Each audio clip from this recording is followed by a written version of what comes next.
सतगुरुदेव की जय। सर्वसंगत से प्रार्थना है। सत्संग प्रारंभ हो रहा है। कृपया सत्संग स्थल पर शांतिपूर्वक विराजमान होकर के श्रद्धा से सत्संग सुने। परमेश्वर की प्यारी आत्माओं से पुनर्निवेदन है, सत्संग प्रारंभ हो रहा है। कृपया सत्संग स्थल पर शांतिपूर्वक विराजमान होकर के श्रद्धा से सत्संग सुने। सत साहिब।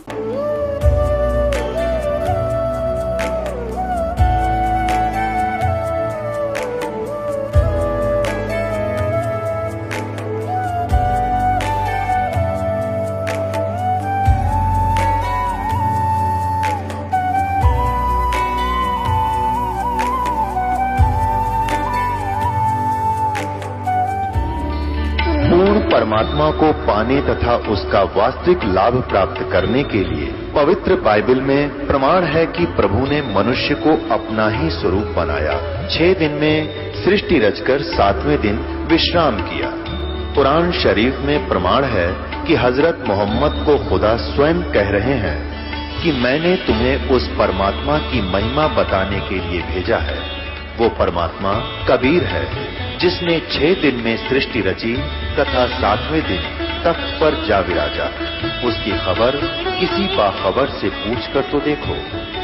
कृपया अवश्य सुनिए जगत गुरु तत्वदर्शी संत रामपाल जी महाराज के अमृत वचन। सतगुरुदेव की जय। बंदी छोड़ कबीर परमेश्वर जी की जय। बंदी छोड़ गरीबदास जी महाराज जी की जय हो। स्वामी राम देवानंद जी गुरु महाराज जी की जय हो।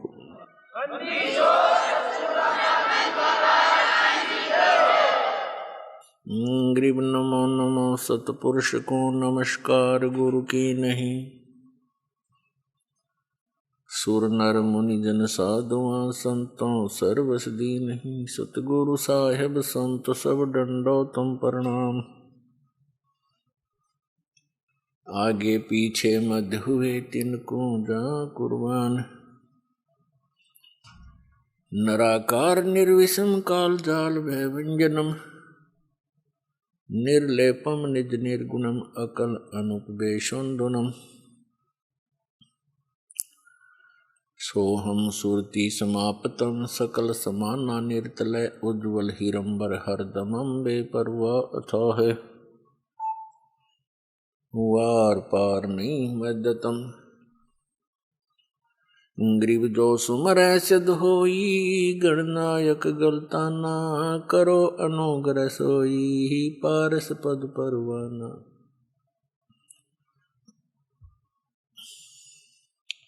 आदि गणेश मनाऊं गणनायक देवन देवा। चरण कमल लो लाऊं आदंत करूं सेवा।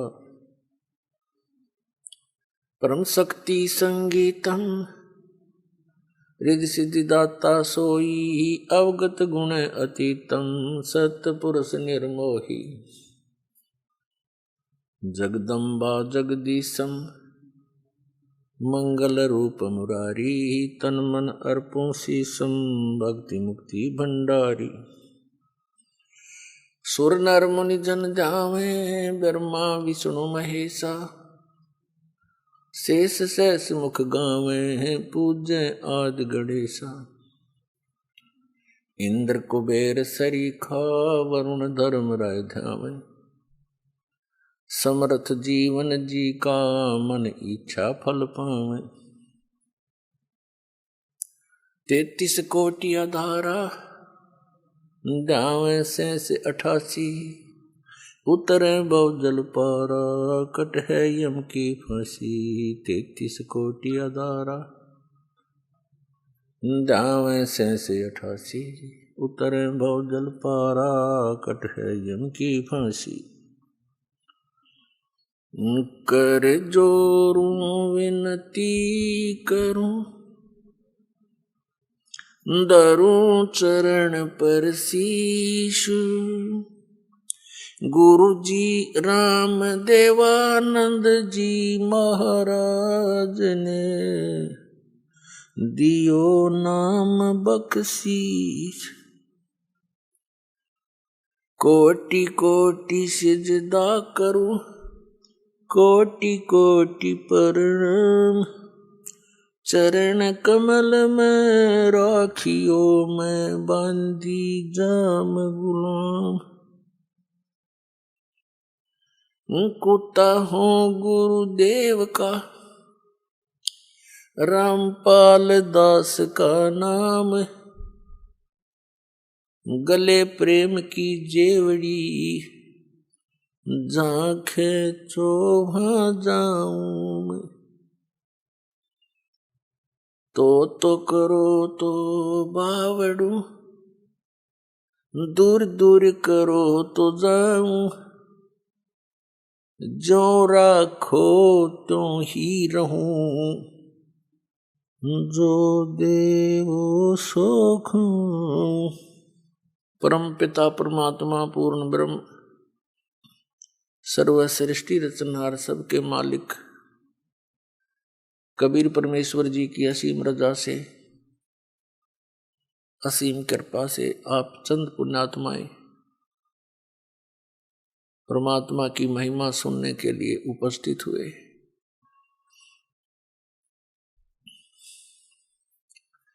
युगों युगों के पुण्यक्रम जिस पुण्यात्मा के साथ होते उनको सत्संग और संत प्राप्त होते। कबीर परमेश्वर जी ये हम सभी आत्माओं के हमदर्द हैं, ये हमारे अपने पिता हैं और हम यहाँ काल के लोक में घने दुखी हो रहे हैं।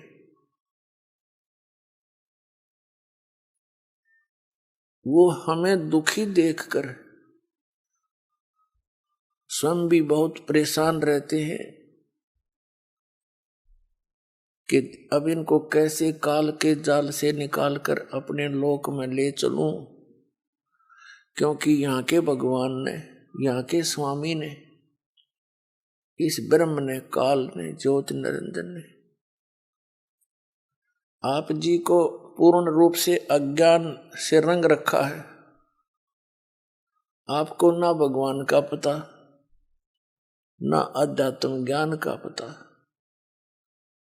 जिससे ये पता चलता है कि आप कौन हो, ये यहाँ किस लिए जन्म और मर रहे हो, सारा जीवन संपत्ति इकट्ठी करने में सारा जीवन लगा देते हो, एक पल में आपकी मृत्यु हो जाती है, सब धरा धराया रह जाता है।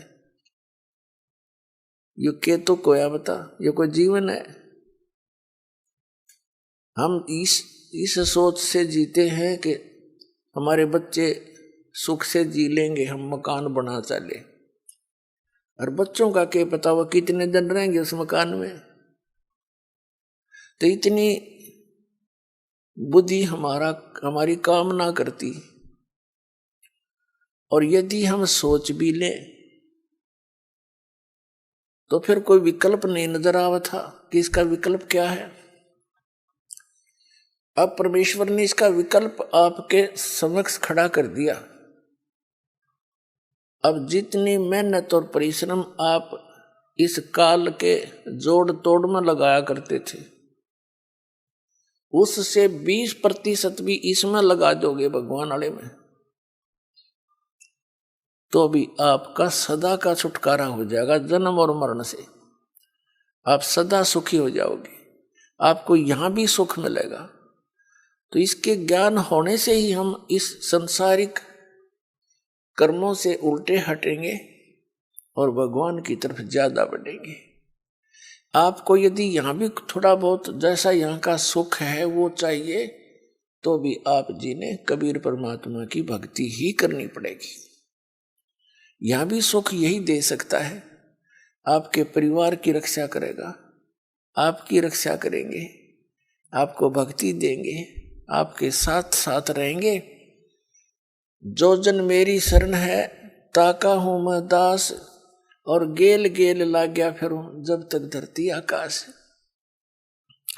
जो बच्चा गऊ की नजर में यूं साईं को संत, और भक्तों के पीछे फिरे वो भक्त वत्सल भगवान थे।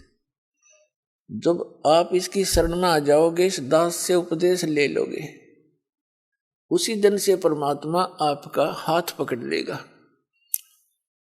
और जैसे माता पिता अपने बच्चे की प्रत्येक सुविधा का ध्यान रखते हैं, ऐसे रखेगा। अब परमात्मा हमें याद दिलाते हैं आकर के, और कहा करते अपने आप में उदाहरण दे देकर वो परमेश्वर हमें समझाने की चेष्टा करते हैं। क्या बताते हैं?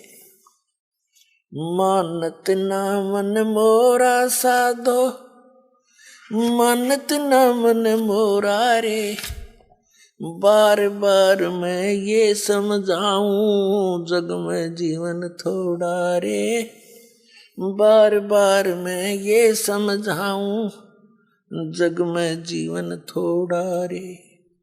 मानत ना मन मोरा साधो, मानत ना मन मोरा रे, बार बार मैं ये समझाऊं जग में जीवन थोड़ा रे, बार बार मैं ये समझाऊं जग में जीवन थोड़ा रे। इस काया का गर्व न करियो, के काला के गोरा रे, इस काया का गर्व न करियो, के काला के गोरा रे, बिना भजन कछु काम न आव चाहे, एतर छड़को चहु ओरा रे, बिना भजन कछु काम न आव चाहे, अतर छड़को चहु ओरा रे। मानत ना मन मोरा साधो, मानत ना मन मोरा रे, बार बार मैं ये समझाऊं जग में जीवन थोड़ा रे, बार बार मैं ये समझाऊं जग में जीवन थोड़ा रे। इस माया का गर्व न करियो, के हाथी के घोड़ा रे, इस माया का गर्व न करियो, के हाथी के घोड़ा रे, जोड़ जोड़ धन बहुत बटोड़ा, लाखों और करोड़ा रे, जोड़ जोड़ धन बहुत बटोरा, लाखों और करोड़ा रे। मानत ना मन मोरा साधो, मानत ना मन मोरा रे, बार बार मैं ये समझाऊं जग में जीवन थोड़ा रे, बार बार मैं ये समझाऊं जग में जीवन थोड़ा रे। दुविधा दुर्मति चतुराई में जन्म गया नर तोरा रे, दुविधा दुर्मति चतुराई में जन्म गया मन तोरा रे, अब भी आने में लो सत्संग में, करो गुरु ज्ञान पे गोरा रे, अब भी आने में लो सत्संग में, करो गुरु ज्ञान पे गोरा रे। मानत ना मन मोरा साधो, मानत ना मन मोरा रे, बार बार मैं ये समझाऊं जग में जीवन थोड़ा रे, बार बार मैं ये समझाऊं जग में जीवन थोड़ा रे। शरण पड़े को गुरु संभाले, जाने का बालक बोला रे, शरण पड़े को गुरु संभाले, जाने का बालक बोला रे, कह कबीर तुम चरण चित राखो, जो सुई में डोरा रे, कह कबीर तुम चरण चित राखो, जो सुई में डोरा रे। मानत ना मन मोरा, मानत ना मन मोरा रे, बार बार मैं ये समझाऊं जग में जीवन थोड़ा रे, बार बार मैं ये समझाऊं जग में जीवन थोड़ा रे। शरण पड़े को गुरु संभाले, जाने का बालक भोला रे, शरण पड़े को गुरु संभाले। जाने का बालक भोला रे, कह कबीर तुम चरण चित राखो, जो सुई में डोरा रे। कह कबीर तुम चरण चित राखो, जो सुई में डोरा रे। मानत ना मन मोरा, मानत न मन मोरा रे, बार बार मैं ये समझाऊं, जग में जीवन थोड़ा रे। बार बार मैं ये समझाऊं, जग में जीवन थोड़ा रे। अपनात्माओं, परमात्मा कबीर जी आपके लिए भटक रहे हैं, क्योंकि आप जी को तो नशा करा दिया इस काल ने, भांग पिला दिया झूठे रंग की, या झूठे सुख की भांग पिला दी, और आप इसमें इतने मदहोश हो गए, राम भूल गए, अपना गांव भूल गए, कहां से तुम आए थे। और इसी व्यवस्था में ये जीवन है यहाँ पर जीव का। किसी का बेटा मर गया, किसी की बेटी मर गई, कोई डाका मार गया, कोई चोरी कर रहा है, किसी की टांग कट गई, कोई लट्ठम लट्ठा, कोई मुकदमेबाजी। कोई प्राणी चैन से नहीं है यहाँ। एक रंग से लेकर राजा तक भी जीव को सुख नहीं। फिर क्या जीवन है ये? लेकिन ये आपकी पुनिशमेंट प्लेस है, यो आपकी सजा का स्थान है ये, और इसको आपने यहाँ फाइनल मान लिया। तो जब तक इस जेल से निकलने का कोई साधन नहीं प्राप्त था, तब तक तो व्यवस्था थी, अपनी मजबूरी थी। अब इस कैद से निकलने का अब ये तरीका बता दिया भगवान ने। इस परमेश्वर कबीर जी की शरण में आओ, इस दास के माध्यम से दीक्षा लो, और फिर परमात्मा आपका साथी होगा। कहते हैं, कर ले गुरु वकील मुकदमा भारी है। कर लो गुरु वकील मुकदमा भारी है। तो इब गुरु आपका वकील बनेगा इस जेल से आपकी मुक्त कराने के लिए। और वो धर्मराज के दरबार में, यानी यहाँ के न्यायाधीश के दरबार में जाकर आपकी वहां पर वकालत करेगा। उस धर्मराज को वो सारे विधान दिखावेगा कि ये है आपका विधान। श्रीमद् भगवत गीता अध्याय नंबर 18 के श्लोक नंबर 66 में कहा कि सर्वधर्मान प्रीतज माम एकम शरणम वर्ज, अहम तवा सर्व पापेभ्यो मोक्षामि मा शुच। इस दास के रूप में परमात्मा वहां खड़े मिलेंगे आपको तिरकुटी के ऊपर,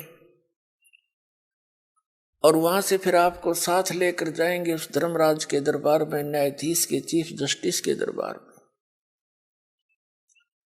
और वहां कहेंगे ये देखो आपका विधान है कि सर्वधर्मान परित्यज माम, आपका भगवान कह रहा है, आपका राजा कह रहा है, मेरे सतर की सब पूजाएं मुझे छोड़ दे और फिर उसकी शरण में जा। आप इसका अकाउंट लो, आपके सतर की जो साधना इसने की है उसको जमा करो, इसको बरी करो। जैसे परमात्मा के पाने का, यानी इस जेल से छूटने का ये एक साधन है, एक तरीका है, एक प्रोसीजर है। ये प्रथम मंत्र आपको प्राप्त हो तब आपको यहां तक बरी कराएगा परमात्मा, आपके साथ चलेगा वैसे तो यहीं से, लेकिन जब आप मूल कमल में पहुंचोगे आपका जाप होगा।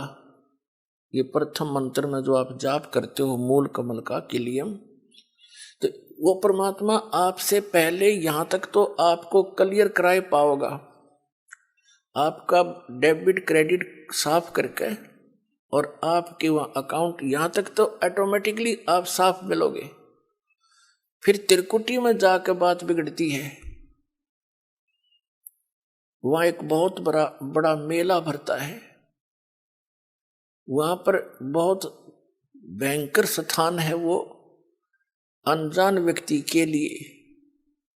कहीं पर जैसे मेलों में आपने देखा हो, कहीं तक कोई नाच रहा है, कोई गा रहा है, कोई रीछ नचा रहा है, कोई बाजीगर तमाशा दिखा रहा है, कोई रागनी गा रहा है, किता कुछ ढोल पीट रहे हैं और किता कोई साधु संत कोई कथा सुना रहा है। तो त्रिकुटी पर जाकर के बहुत बड़ा विशाल स्थान है वो। वहां पर ये काल नीचे के जो संत हैं नकली उसने भेज रखे हैं, ये इनके रूप धारण करके अलग अलग मंच बनाकर वहां सत्संग कर रहा होगा।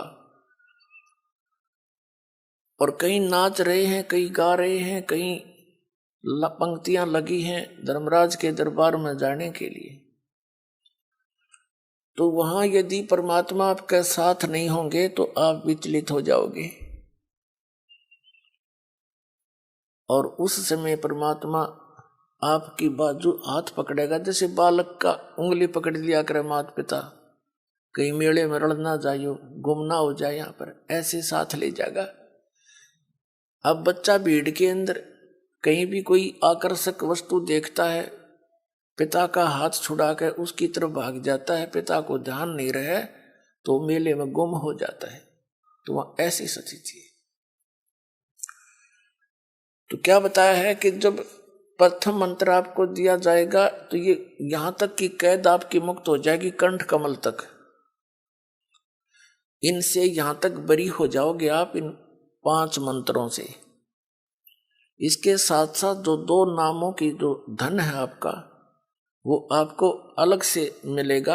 आपके सतलोक जाने वाली कमाई में वो सहयोगी होगा, क्योंकि वो उस परम पिता का जाप है। इसलिए उस सारनाम की जो आपको मिलता है लेट, उसकी कुछ पूर्ति ये 2 मंत्र करते रहते हैं साथ के साथ। क्योंकि डॉक्टर को पता होता है कौन सी औषधि इस रोग में रोग काटने की है, कौन सी इसके बॉडी को सपोर्ट देने की है। तो कंप्लीट कोर्स डॉक्टर ही जानता है, जो वेल नोन होता है। तो ये दास इस रोग का डॉक्टर है। इस पृथ्वी पर नहीं है कोई व्यक्ति और बस दास को ज्ञान है।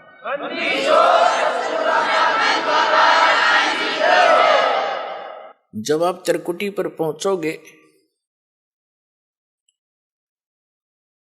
तो वहां आपको इस दास के रूप में परमात्मा मिलेंगे। तो उस जैसे हमने सबसे पहले पति भर्ता पद पर आना पड़ेगा, वैसे तो इस ज्ञान के आधार से दास ऐसा आपको दृढ़ कर देगा, दूसरे संतों की आपने बात भी नहीं सुहावेगी, क्योंकि उनके पास अध्यात्म ज्ञान नहीं है, अटपट है। तो उस त्रिकुटी के उस मेले में वह कई सत्संग भी कर रहे होंगे, आप उधर देखो भी कोई ना कि तो बांडे हैं नींद में, इनका पास कुछ नहीं है। ऐसी भावना जैसी आपकी यहाँ भावना है, जैसे विचार है, तो वहां ऐसा ही होगा। जैसे स्वप्न में जैसे विचार हैं, जैसे आपकी क्रियाएं हैं, तो स्वप्न में भी वही कई बार क्रियावान हो जाती है, ऐसा वहां रहेगा। तो जैसे आप जी ने दास दिखाई देगा, आप दौड़े दौड़े जाओगे, गुरुजी वो खड़े, चलो चलो सारे और भी भाई बहन जो साथ होंगे सबको कहोगे चलो वो खड़े गुरुजी सामने, वहां देखो। जैसे अब आपका भाव बना है, वैसे तो स्वभाव है साथ श्रद्धालु का। ये नकली गुरु भी दिखाई देते हैं, उनके ऊपर भी ऐसे झूम जाते। एक हीरो हीरोइन दिख जाती है तो वहां भी झूम जाते। ये तो स्वभाव है इस मन का, इस जीव का। लेकिन अब इस स्वभाव को हमने सदुपयोग करना है, ठीक ठिकाने करना है इस भाव को। गलत ठिकाने से हम यही फंसे रह जाते। तो फिर परमात्मा आपको इस 2 अक्षर के मंत्र का अकाउंट कराओगा वहां वकील बनकर। और इनके जैसे दास आपको यहां दिखाता है ना, इसमें ये लिखा, इसमें ये लिखा, इसमें ये लिखा, तो कानून की किताब है ये यहाँ ये परमात्मा की। तो ये दास के रूप में भगवान उस न्यायाधीश को दिखाएगा, देखो आपका विधान है, सर्वधर्मान परित्यज माम एकम शरणम व्रज। और आपका मंत्र है आपके यहाँ के भगवान का 8वें अध्याय के 13वें श्लोक में गीता जी में ओम इति एकाक्षरम ब्रह्म व्यवहार माम अनुसमरण यह प्रियाति तन तन देह सयाति परमाम गति। ओम से मिलने वाली जो साधना है आपके ब्रह्म की, ये ओम मंत्र है। ये इसने जाप किया है, इसकी मजदूरी है, ये अपना इसका नोट करो। फिर ये 500 यज्ञ जो आप यहां करते हैं, इन 500 यज्ञ का अकाउंट भी इसी को देना होगा। वो सारे के सारे तैयार करके कागज तैयार रखेगा भगवान, उसके दरबार में जमा करा देगा। फिर कहेगा कि ये ओम नाम का जाप आपकी कमाई है, रुको, बाकी इसका अकाउंट क्लियर करो। 2 मिनट में साफ मिलेगा आपका, क्योंकि गुरु आपको यहां से लेकर और सतलोक तक आपके साथ रहेगा, यानी परमात्मा रहेगा इस दास के रूप में। तो इसलिए आपके विषय में बताया है।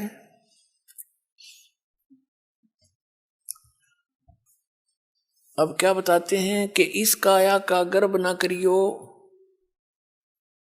के काला के गोरा रे, और बिना वजन कुछ काम नहीं आवचे, इसके एतर छड़को चारों ओर आ रहे। यह तो माटी है, और इससे ये जीव निकलने के बाद इसको 2 दिन रख के दिखा दो घर में, इसमें कीड़े चल पड़े।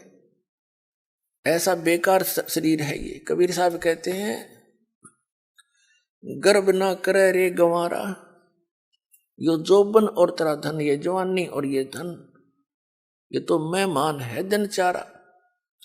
फिर बताते हैं पशु के चाम की त जूते बन जा, नौबत और नगाड़ा, और नरदे ही कुछ काम ना आवे, जड़बुझ हो जा छारा, यानी राख हो जाती जड़ के। या तो उस काम भी ना आवे, जूते बन जा, कोई नगारा बन जा, या कोई और काम आ सकती। ये तो केवल एक का काम आ सके, भगवान पाने के लिए। तो फिर क्या बताते हैं, इस काया का गर्भ न करियो के काला के गोरा रे। इसने कभी किसी के खरोंच आ जा थोड़ी सी, अंदर मटेरियल सारा एक जैसा सबका, चाहे कोई गोरा है चाहे काला है, ऊपर की पॉलिश का अंतर है बस, अंदर मटेरियल सेम है। और इसमें मटेरियल क्या है, कभी कोई कुत्ता मरा हुआ देखा हो आपने सड़क के एक्सीडेंट में, उसका वो आंत बाहर निकली पड़ी होती है, देखने में दिल भी ना करे, उल्टी पड़ जाए, कहीं टट्टी निकल रही है, कहीं पेशाब, और कहीं उसका आंत सारी बाहर पड़ी है, मांस पड़ा है। यो सांग है जिसने आप ठाए फिरो हो, और इस मांडी पाक रहे हो, धरती तोल रहे हो, कभी कुछ पॉलिश कर रहा है, कभी उसको पाउडर ला रहा है, स्वस्थ रखने के लिए इस बॉडी को, क्योंकि इसकी हमें घनी जरूरत है, उसके लिए आप इसकी आवश्यक औषधि वस्तु प्रयोग कर सकते हो, उससे एक्स्ट्रा करते हो बकवाद है। और भगत ने बकवाद सुहावा नहीं, चला नहीं इस भक्ति मार्ग। इसको वही समझें जो यो मटेरियल है, इसे अलग सोचकर हम इसकी कोई और ज्यादा चकाचौंध करने की चेष्टा करते हैं तो हम भगत नहीं है। हमने समझा नहीं है ये क्या वस्तु है, और ये इतनी अनमोल है। वैसे तो यह मिट्टी है, लेकिन इस मिट्टी से हम सोना बना सकते हैं, मोक्ष रूपी सोना, और इसके अतिरिक्त वो हो नहीं सकता। तो कहते हैं ये देही सोंगी नहीं, ये महंगी रत्नों मोल है। या नरी सस्ती भी ना समझना, ये बहुत कॉस्टली है। असंख्य जन्मों के बाद दाव लगता है इस मानव शरीर का, और इसको हम उसी पशु पक्षियों की क्रियाओं में नष्ट कर जाते हैं। तो परमात्मा कहते हैं धिक्कार है तुम्हारे जीवन को। अब इसको हम सफल करेंगे, मनुष्य जीवन को। इसके बारे में बताते हैं, इस माया का गर्भ ना करियो के हाथी के गोडारे, और जोड़ जोड़ धन बहुत बटोड़ा लाखों और करोड़ारे। कबीर साहब कहते हैं कि सर्व सोने की लंका थी वह रावण से रणधीरम, एक पलक में राज विराजी फिर जम के पड़े जजीरम। सारी सोने की लंका बनाए बैठा था कुबद्दी, सोने के जैसे हम गारा मिट्टी के ईंट बनाते हैं, ऐसे सोने की ईंटें बना के और सोने की गारा से उसको चढ़ा रखा था। और कहते हैं एक पलक में राज विराजी, राज से विहीन हो गया एक सेकंड में। और फिर यम के पड़े जंजीरम, काल के दूत ले गए उसने जकड़ के। हमें ये दंत कथा सुनाया करते ये आचार्य और शंकराचार्य, हमारे धर्मगुरु, ये मंडलेश्वर संत। कहते हैं रावण की मुक्ति होगी, श्री राम के हाथों मर गया।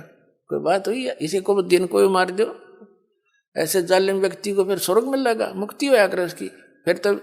फिर भक्ति की आवश्यकता क्या रहेगी? राम तो मर जाते सारे, फिर राम ने अपना परिवार ना मारा एक भी, जब सद मुक्ति होनी थी। तो ये बकवाद गढ़ा करते, न ज्ञान था को नहीं, जनता को मूर्ख बनाकर अपने पीछे लगाए रखना इनका उद्देश्य था।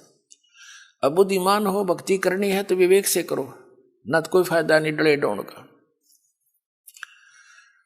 तो परमात्मा बताते हैं कि इस संसार की किस वस्तु की डिमांड करते हो आप? क्या मांगू कुछ स्थिर ना रहाई, और देखत नैन चला जग जाई। 1 लाख पूत 1.25 लाख नाती, उस रावण का दीवान बाती। यदि आप भगवान से धन की डिमांड करते हो, उस रावण जितना धन तो आप मेरे ख्याल में 100 जन्म भी नहीं इकट्ठा कर सकते। और एक पुत्र ना है किसी के, वो पुत्र डिमांड करता रहता है, बस ये मरे जाए, वो पुत्र वाली डिमांड ना पूरी होती इसकी। तो बिना ज्ञान के हम ऐसे दुखी थे, इस ज्ञान से हमारी 90% ये अननेसेसरी जो डिमांड है ये खत्म हो जाएगी। और फिर भी आपको किसी चीज की आवश्यकता है तो भगवान दूर नहीं है, वो वस्तु देगा जो आपके भक्ति में बाधक ना हो। जैसे डॉक्टर है, डॉक्टर रोगी को वही चीज अलाउड करेगा खाने के लिए जो उसके रोग में सहयोगी हो, बाधक ना हो। तो डॉक्टर नहीं है, उसने नो क्या कुछ खा ले, बता कोई बात है? ब्लड प्रेशर का मरीज और उसने घी खवावे और वो घी खाना चाहता है और डॉक्टर कहे खा ले, तो डॉक्टर नहीं है, वो तो दुश्मन है उसका। तो हम आपको वो वस्तु कति अलाउड नहीं कराएंगे जो आपका जीवन नाश कर दे, यानी भक्ति नाश कर दे। आप भक्ति करियो चाहे ना करियो, ये कोई बालकों का काम नहीं है, ये मैं कोई डूम बाट नहीं, कोई मांगनियां खड़ियां नहीं, एक मैंने रोजी रोटी ना मिल रही थी। इस दास ने इस परमात्मा के प्रोसेस को, इसके सारे ज्ञान को बहुत गहराई से समझा है और तब इसके ऊपर कदम रखा है। और कितने संघर्ष के बाद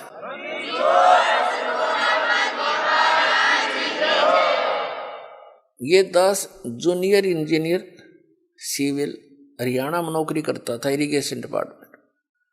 जब से ये ज्ञान हुआ, एक नारी तड़प बनी और ये सोचा करता था कि भगवान ये सभी मेरे जैसे दुखी हैं, सभी परमात्मा के लिए भटक रहे हैं। कोई सालासर जाता है, कोई वैष्णो देवी, कोई अमरनाथ के इतनी भयंकर पहाड़ियों पर चढ़ जाता है, वहां मर भी जाते हैं बर्फीले तूफानों से, फिर भी जाते हैं, अगले दूसरे हिचकते नहीं। और ये ज्ञान यदि आपके बच्चों तक पहुंच जाए, भक्ति तो न करनी है तो या अच्छी भक्ति करेंगे तो काम आओगे, तो डरे ढोरे।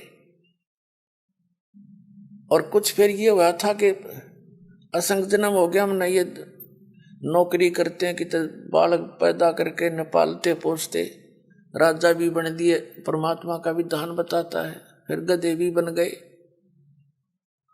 तो ये सोचा था दास ने कि भगवान दया करे, उसका प्रचार करूं। जब तक आदेश नहीं था नाम का, तो भक्तों से मिलता था, अपने मित्रों से, रिश्तेदारों से, घर वालों से, सबको कहता कवाता, और जो समझ जाता नाम दिलवाता था अपने पूज्य गुरुदेव जी से। फिर और मन में ये सोचा करता कि इस नौकरी ने छोड़ छाड़ के अपनी तो भक्ति करूं, इसमें तो सारा दिन सिर दर्द रहता है। लेकिन वो भी हमारी अपनी बालक वाली सोच थी। लेकिन परमात्मा का ज्ञान तो ये कहता है कि डेरे डंडे खुश रहो, खुश रे लेना मोक्ष। ध्रुव प्रहलाद भी पार हो गए, फिर गृहस्थी में के दोष। तो फिर दिल सा डटे था। फिर गुरुदेव ने आदेश दे दिया एक दिन के नाम दिया कर तू, आज से मेरा आशीर्वाद तेरे साथ होगा। विश्व में तेरे समान संत नहीं होगा। मैं उनके मुंह की तरफ देख रहा था।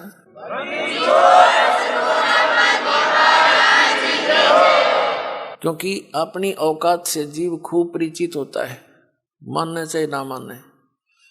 मुझे अपनी सतीथि का पता था कि जितना वजन इन्होंने दास पर रख दिया इस योग्य नहीं है, फिर भी मेर है उनकी, गुरु मेर करें तो कागज हंस बना दे।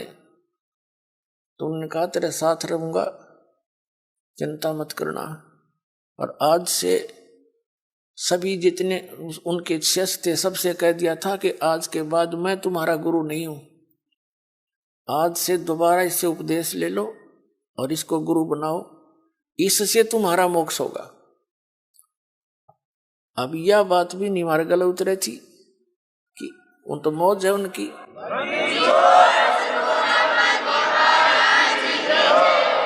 कहने का भाव यह था कि उन्होंने अपना वजन तार दिया। क्यों? उन परमात्मा के हंस थे वो खास और सुनियोजित तरीके से इस बिचली पीढ़ी तक ये मूल धन लाना था हमने, और वो उनको उनके से द्वारा पार नहीं होने थे, ये पार इस दास के द्वारा होने थे। इसलिए उन्होंने अपना पल्ला झाड़ दिया और अपना वजन कति खत्म कर दिया। मैं तुम्हारा गुरु नहीं हूं, अब ये है वो गुरु जिसकी तुम्हें आवश्यकता है। छुड़ानी के अंदर उन्होंने स्पेशल ब्लॉक सबको सामने कह दिया था। तो बुद्धिमान व्यक्ति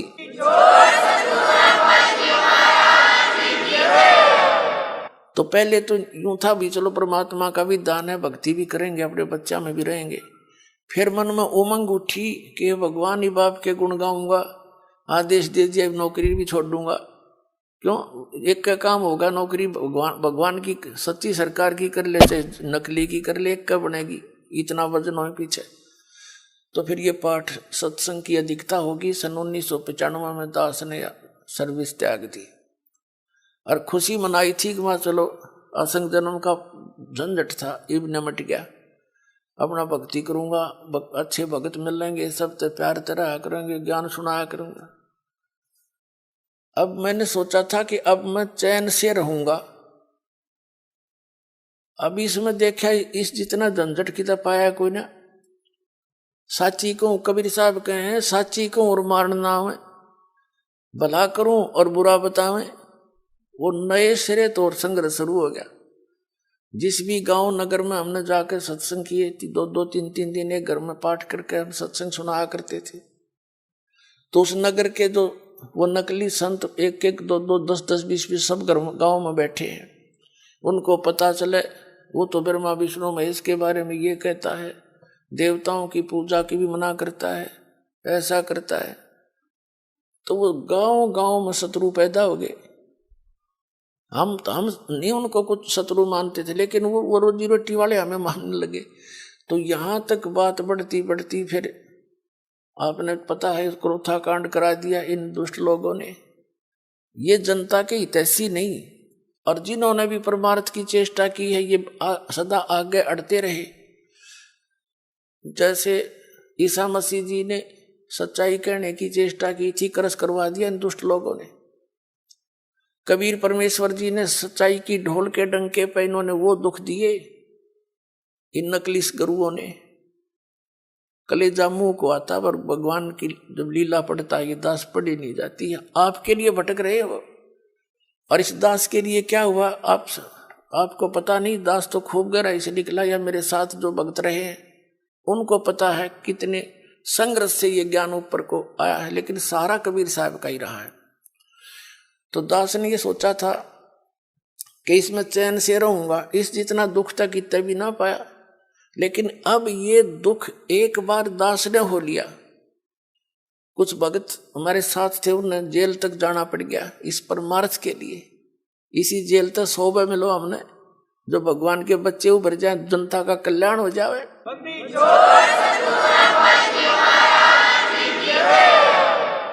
तो उस दिन से लेकर आज तक वो संघर्ष जारी है। लेकिन अब परमात्मा की दया होगी कि परमात्मा के बच्चे इन प्रमाणों को देखकर अब इनका यो ज्ञान समझ में आ गया, इन्हें सो आ गया। पहले तो सुआ हुआ नहीं था, टीवी ऑन करे थे और यूं पता ये सुनने को मिल जाए ब्रह्मा विष्णु महेश नासुआ ने टीवी बंद कर दे थे, 36 गालदास ने दे थे। यो बकवाद करता है, ब्रह्मा विष्णु जी को भी नासवान बताता है, इनके माता पिता बताता है। मैं तो पढ़ कर सुनाता हूं, बताता नहीं। इनका इतिहास लिखा हुआ है और वो तुम्हें पढ़ने को, आप जी को मिला नहीं पढ़ने को, आप समझ नहीं सके। दास तो समझ आ रहा है कि ये लिखा है इनके इतिहास में, तो अब मान गए ये।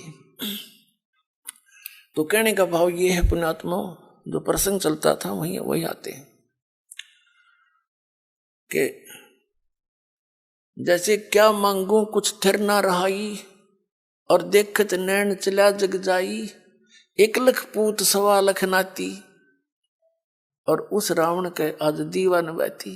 के मांग गई यहाँ की घटिया वस्तु, ठीक है भगवान दे रहा है, ठीक है, और डिमांड करो, ना देता ये मत सोचो कि भी भगवान ने ऐसा क्यों नहीं दिया। ये सब कुछ दे सकता आपको, ये जो चाहे सो कर सकता कबीर परमात्मा। इसकी डिक्शनरी में इम्पॉसिबल वर्ड नहीं है, ये वो समर्थ परमात्मा है। लेकिन बात यही ध्यान में रखना कि डॉक्टर उसी को वही वस्तु अलाउड करेगा जो उसके रोग में बढ़ावा, नहीं रोग ने सहयोगी हो। तो ये भी आप ध्यान रखना, ऐसी वस्तु आपको यहाँ से मिलेगी नहीं जो आपकी भक्ति का नाश करे, और बाकी आपका काम कोई 8 लाग गएगी नहीं। ये सत्कर मान लियो, बेसिक लिख लेना कि तक कोने में डायरी के।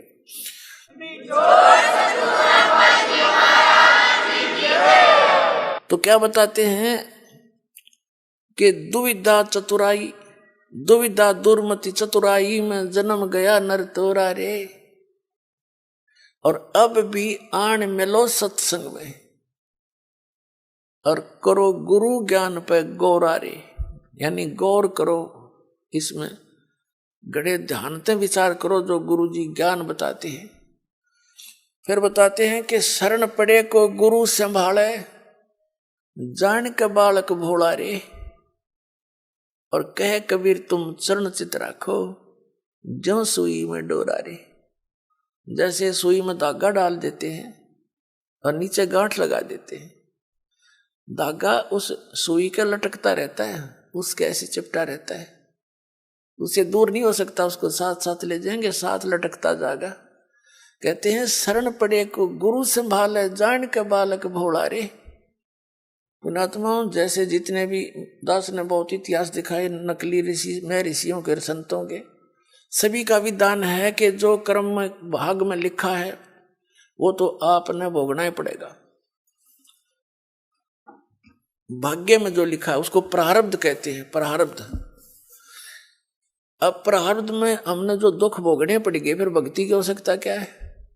कौन करेगा भक्ति? 1-2 चोटी सी लाग जब आदमी फूक देगा ठाके सारी मूर्तियां नरुन फोटुआ ने, तो क्या कैसे भक्ति कर सकता है? दिल टूट जाता प्राणी का। भक्ति करने की उत्साह तभी बनता है जब आदमी आने वाली आपदा का पता लग जाता कि ऐसा होना था, और फिर एकदम परमात्मा उस बला को टाल देगा आपकी, और आपको महसूस भी होगा सचमुच आज शरण में ना होते थे, बिजली गिर गई थी। तो फिर दूनी रुचि बनेगी भक्ति में। तो क्या बताते हैं कि जब तक आप गुरु की शरण में नहीं आते तो तब तक आप बालक थे, भोले बालक थे। और छोटा बच्चा अबोधपणे में जैसे पालने में लेटा है बच्चा, बेटा या बेटी, और टट्टी पेशाब कर दिया कपड़ों में ही, और हाथ पैर मार के सारे कपड़े भी खराब, पैर पूर भी लथेड़ लिया लपट के टट्टी में, और फिर रोने लगता है, तो माता समझ जाती है कि इसने कोई भूख लगी होगी। वो जाती है उसको संभालने के लिए, तो क्या देखती है? सारे कपड़े भी खराब कर रखे, टट्टी भी कर रखी, पेशाब भी कर रखे। तो उसने बालक बुरा नहीं लगता, उसको पता है, इसने पता को नहीं, ज्ञान है माँ ने कि इसको पता नहीं, बालक से उसको ऊपर कोई दोष नहीं, कोई क्रोध नहीं करती। उन्हें उठावेगी, धोएगी, मांजेगी खूब अच्छी तरह, कपड़े धोकर सुखावेगी, नए पर आवेगी, और छाती के लावेगी, फिर लाड करेगी, दूध पिलावेगी। तो आज जब तक इस शरण में नहीं आते परमात्मा कबीर जी की में, आप ऐसे बच्चे हो और अनजानपने में ना जाने कितनी गलती करके आप कति सड़ गए, उसमें लथड़े पड़े हो। लेकिन कहते हैं शरण पड़े को गुरु संभाले और जान का बालक भोला रे। कह कबीर तुम चरण चित राखो जो सुई में डोरा रे। आपका इतना काम है।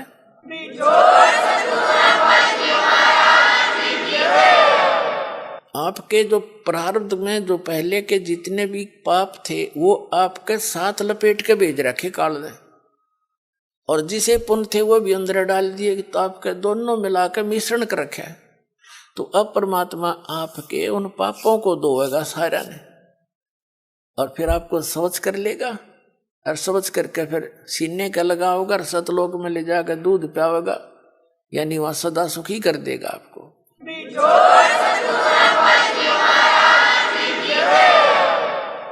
शरण पड़े को गुरु संभाल जान का बालक भोरा रे। कहे कबीर तुम चरण चित राखो। फिर आपका कर्तव्य बताया है कबीर साहब ने, आप भी अपने गुरु जी से ऐसा अभेद संबंध कर लो, मन में दोष नहीं आवे। जिस दिन आपके गुरु जी के प्रति कोई विकार आता है, यानी कोई कमजोरी झांकते हो गुरुदेव के अंदर, तो उस दिन आपका नाम खंडित हो जाता है। और काल यही चाहता है कि ये एक बार संत से इसका कनेक्शन कट जा, फिर यो कितने धक्के खाए जाइयो, कहीं तेरा लंबा चौड़ा क्षेत्र है इसका, तो फिर इसको यही उलझा कर मार देता है। तो परमात्मा कहते हैं द्वार धनी के पड़ा रहे, धक्के धनी के खावे, 100 काल जगजोल ही पर द्वार छोड़ नहीं जावे। एक ये फाइनल फार्मूला है इस भक्ति मार्ग में। इस परमात्मा कबीर जी के धनी के द्वार पर पड़ा रहे और इसी के धक्के खावे, 100 काल जगजोल ही, कितना ही काल आपको झटके देता दिखे पर परमात्मा से दूर नहीं होना, यह बहुत बड़ी भूल हो जाएगी आपकी।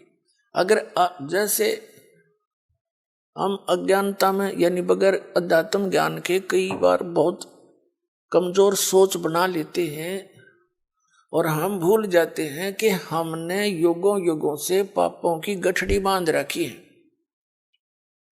और उसके लिए परमात्मा कहते हैं धीरे धीरे रे मना, धीरे सब कुछ हो, माली सींचे 100 घड़ा तो समय आए फल हो। आप जी ने भक्ति का बीज ईब बोया है युग, कितने युगों के बाद। अभी तक आपकी पिछले संस्कार ही चल रहे थे, और कहीं थोड़े बहुत पुण्य कर दिए, कि दाने डाल दिए को छोटे मोटे पुण्य, वो स्वर्ग में बर्बाद कराए आप। पुणात्माओं, ये भक्ति युग है। अब ये चौथा युग का बीच का समय है। इसमें अब कई करोड़ यानी पूरे विश्व में ये भक्ति पर लगेंगे प्राणी, अरबों खरबों की संख्या में। और जो पार होगे वो तो होगे, और रह भी बतेरे जाएंगे। तो वो जो रह जाएंगे ना, उनकी दुर्गति घनी होगी, क्योंकि ये कमाई तो इतनी गजब की बनेगी आपकी। पहले मंत्र से बहुत गजब की कमाई बन जाती है, जबरदस्त भक्ति धन संग्रह होता है आपका। और फिर उनके अगर आप पार नहीं हुए तो क्या करेगा आपके साथ में। जैसे आपकी भक्ति धन इन ऊपर के लोकों में आपको इनका प्रतिफल मिलेगा। जब सतलोक नहीं जान पाए तो फिर ऐसे बनेगी आपके साथ।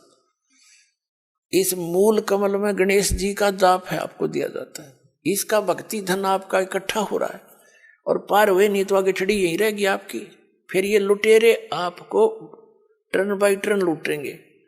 आप गणेश जी के लोक में जाओगे, वहां गण बना देंगे आपको, आपकी पूंजी होगी, रेस्टोरेंट तैयार है, उसका कमीशन है इन देवताओं का। जैसे होटल के मालिक होते हैं, उनका कमीशन होता है वो अलग से, यानी उसमें अपना न्यारा चार्ज लगाते हैं उस बिल में।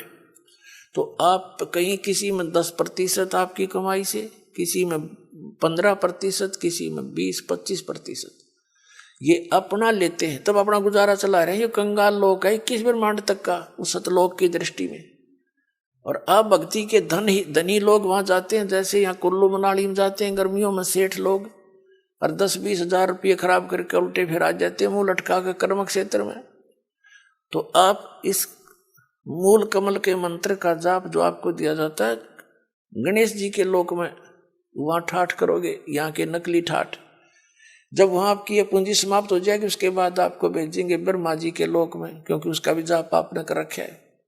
वहां जब आपकी धन खत्म हो जाएगा फिर जाओगे विष्णु जी के लोक में, क्योंकि उनका भी आपने धन इकट्ठा कर रखा है। फिर उसके रेस्टोरेंट में वहां रहोगे। उसके बाद फिर जाओगे आप श्री शिव जी के लोक में, उसकी भी कमाई करते हो, मंत्र जाप करते हो। फिर जाओगे दुर्गा जी के लोक में, और वहां भी जब समाप्त हो जाएंगे फिर आपके 2 मंत्र का जाप और रह गया, ये 2 अक्षर का सतनाम का जाप। तो उससे जाओगे आप फिर ब्रह्मलोक में, इस काल के निज लोक के अंदर।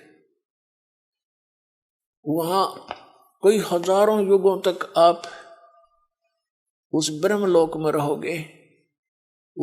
वहां इस ओम के धन को खत्म करके फिर वापस आओगे, और फिर इस सतनाम के अंदर जो दूसरा मंत्र है, इसने काल ने उस ब्रह्मलोक में जीव को धोखा देने के लिए नकली सतलोक, नकली अलखलोक, नकली अगमलोक और नकली अकैलोक बना रखे।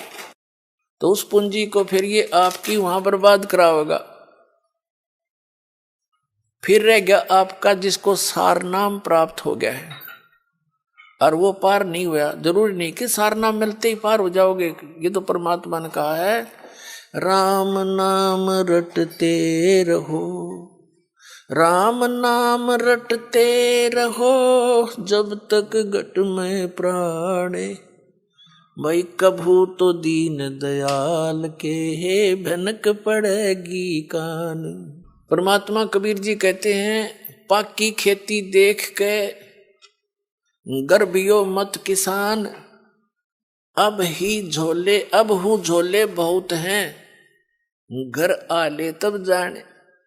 कहते हैं इस या पाकी खेती देख के खेत में अभिमान ना करना किसान, अभी तक बहुत झाड़ या आंधी वर्षा ओले आंधी तूफान शेष है, ना जाने की बिजली पड़ जा, तेरे घर आले जब मानिए तेरे धन तेरे घर आ गया। इसलिए बताते हैं कि ये ना समझना सार नाम मिल गया तुम पारे होगे। सार नाम की कमाई और मर्यादा में अंतिम श्वास तक करते हुए, और एक विशेष कसक बनाओ सतलोक में जान की, तब वहां जाओगे जहाँ आशा तांबासा हुई, मन कर्म वचन सुमरियो सोई। अब जो सार नाम जिसको प्राप्त हो गया,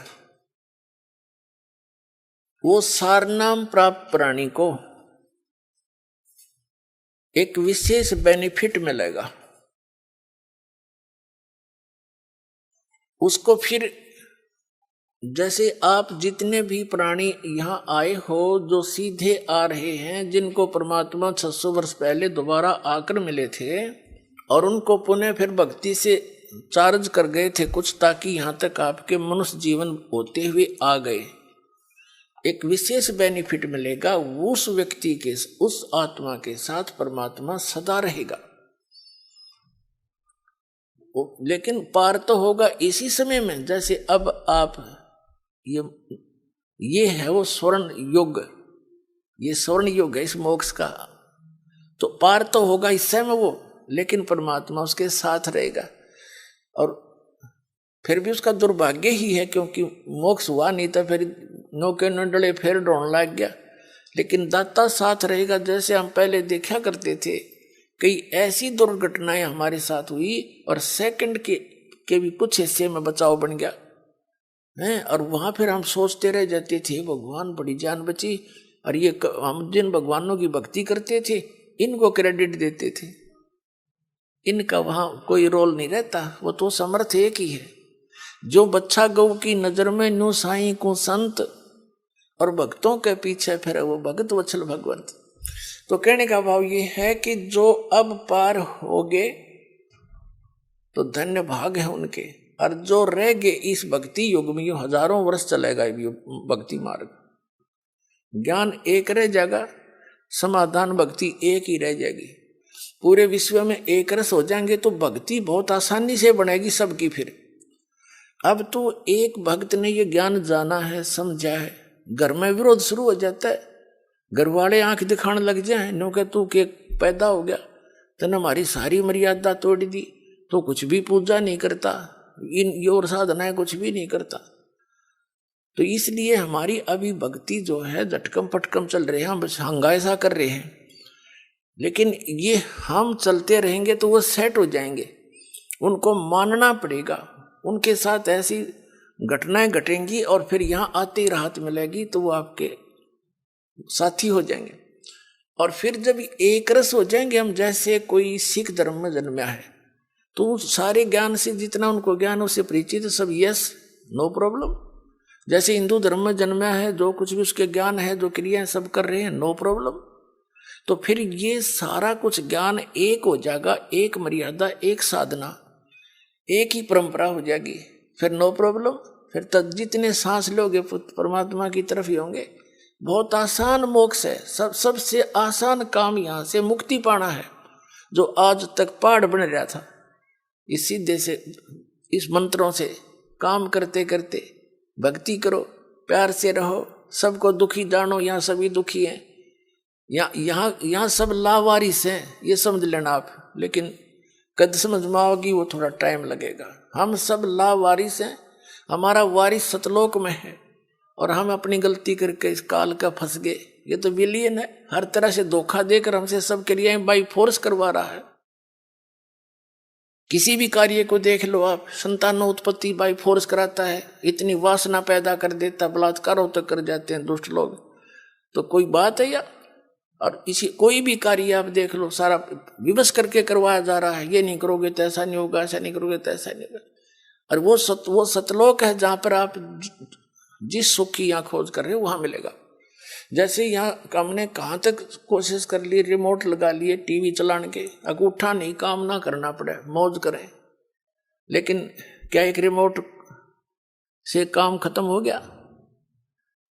तो ये हमारी चेष्टा है कि हम काम थोड़ा करें, सुख गणा हो, धन गणा मिले, सुविधा सारी हो, और काम करना नहीं हो।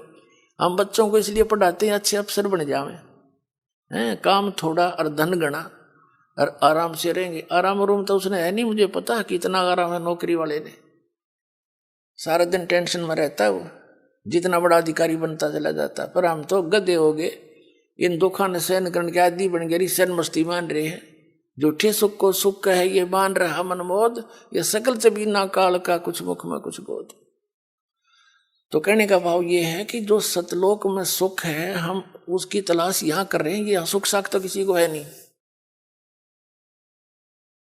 तो प्रसंग चल रहा था, हम वहीं आते हैं कि परमात्मा हमारे लिए भटक रहे हैं। अच्छा, फिर हम क्या होगा? जैसे अब क्या बताते हैं कि इस ज्ञान के आधार से यहां कोई रह भी जाएगा, रह तो जाएंगे कुछ लास्ट से में, तो फिर क्या होगा? परमात्मा कहते हैं अभी जैसे इस भक्ति युग के दौरान और कोई नाम टूट गया किसी कारण से, उसने गलती कर दी। देखो, दो प्रकार से विमुख होते हैं। एक तो गुरुद्रोही बन जाता है, उसको तो भगवान संभालता नहीं, उसको तो कई हजार युगों तक मनुष्य जीवन नहीं मिलेगा फिर। और जो वैसे गलती से कर जाता है, गफलत कर जाता है, भक्ति करता करता छोड़ दिया, तो उसने अपना काम बढ़ा लिया। फिर वो जाएगा, जैसे आपको बताया पहले गणेश जी के लोक में, वहां अपने जीवन पूंजी नाश करेगा भक्ति की। फिर जाएगा ब्रह्मा जी के लोक में, फिर विष्णु जी के लोक में, फिर शिव जी के लोक। तो यहां परमात्मा ने एक ऑप्शन और बताई है आपको। कहते हैं शिव मंडल ब्रह्मापुरी चाहे विष्णु लोक में हो, हमरे गुण भूले नहीं तो आन छुटाऊं तो। कितना कितना रहम किया आपके ऊपर।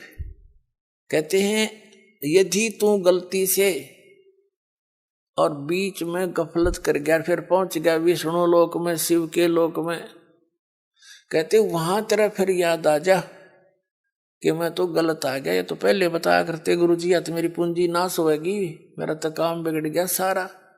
कहते वहां भी जो हृदय तो रोएगा ना तू, तुझे वहां से भी छुटवा लाऊंगा और पुनः मनुष्य जन्म दिवा के तुझे फिर से लाइन में ला दूंगा। इतने दयालु हम जी छोड़।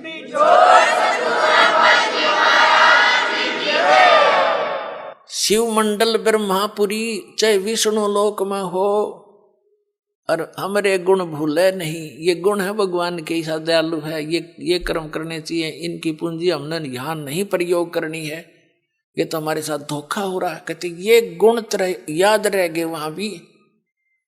शिव मंडल ब्रह्मापुरी चाहे विष्णु लोक में हो, हमरे गुण भूले नहीं तो आन छुटाऊं तो। और फिर क्या होगा, जैसे लास्ट में जो रह जाएंगे, लास्ट के क्या होगा, लास्ट जो भक्ति इस कलयुग में हजारों वर्ष तक ये अब चलेगा, दाता की दया होगी। क्योंकि प्रॉमिस है परमात्मा का कि इस पिछली पीढ़ी में जहाज भर भर ले जाऊंगा सतलोक में अपने बच्चा की, और वहां ठाठ कर देंगे।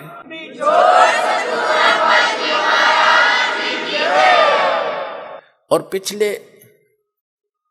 लास्ट वाले फिर धीरे धीरे धीरे धीरे भक्ति कम होती चली जाएगी, गफलत में आते चले जाएंगे, सुख घना होगा। क्योंकि यहाँ पर सतयुग जैसा माहौल एक बार फिर बनेगा, और यूं सुख भी इस जीव का दुश्मन है। कबीर साहब कहते हैं कि सुख के माथे पत्थर पड़ो, जिसते नाम हृदय ते जावे, और बलिहारी व दुख के जो पल पल नाम रटावे। कबीर साहब कहते हैं, हमें उदाहरण देते हैं कि इस यहाँ के नकली सुख में अंधे ना होना।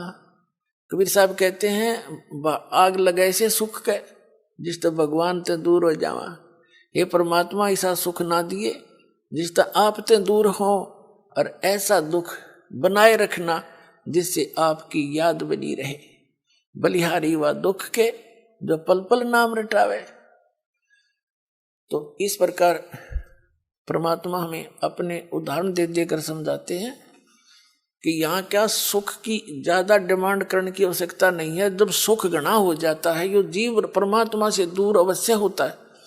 आप देख लो कितना बड़ा सेठ हो, ठीक है, कभी महीने 6 महीने में कितना माथा टेक आया, 10,000 रुपये दे आया, बस इतनी सी रह जाती है इनकी। ऐसे मंत्री हैं, मुख्यमंत्री हैं, प्रधानमंत्री हैं, इन मास्ता से है भगवान की पर भक्ति नहीं कर सकते ये।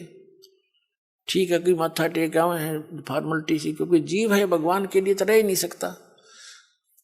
तो वो भगवान अगर इस मार्ग पर उनको लगाना चाहो, आज नेड़े भी ना हो, उन्हें तो बकवाद चाहिए। अच्छी बढ़िया बढ़िया कोठी, लंबी कार, सामने घूटी छूटी कल्बा में बकवाद करनी, तो ये छोड़नी पड़े, तो वो छोड़ नहीं सकेंगे। वो जब छोड़ देंगे जब गधे बन लेंगे फिर को मार छुटवा होगा उनकी सारी।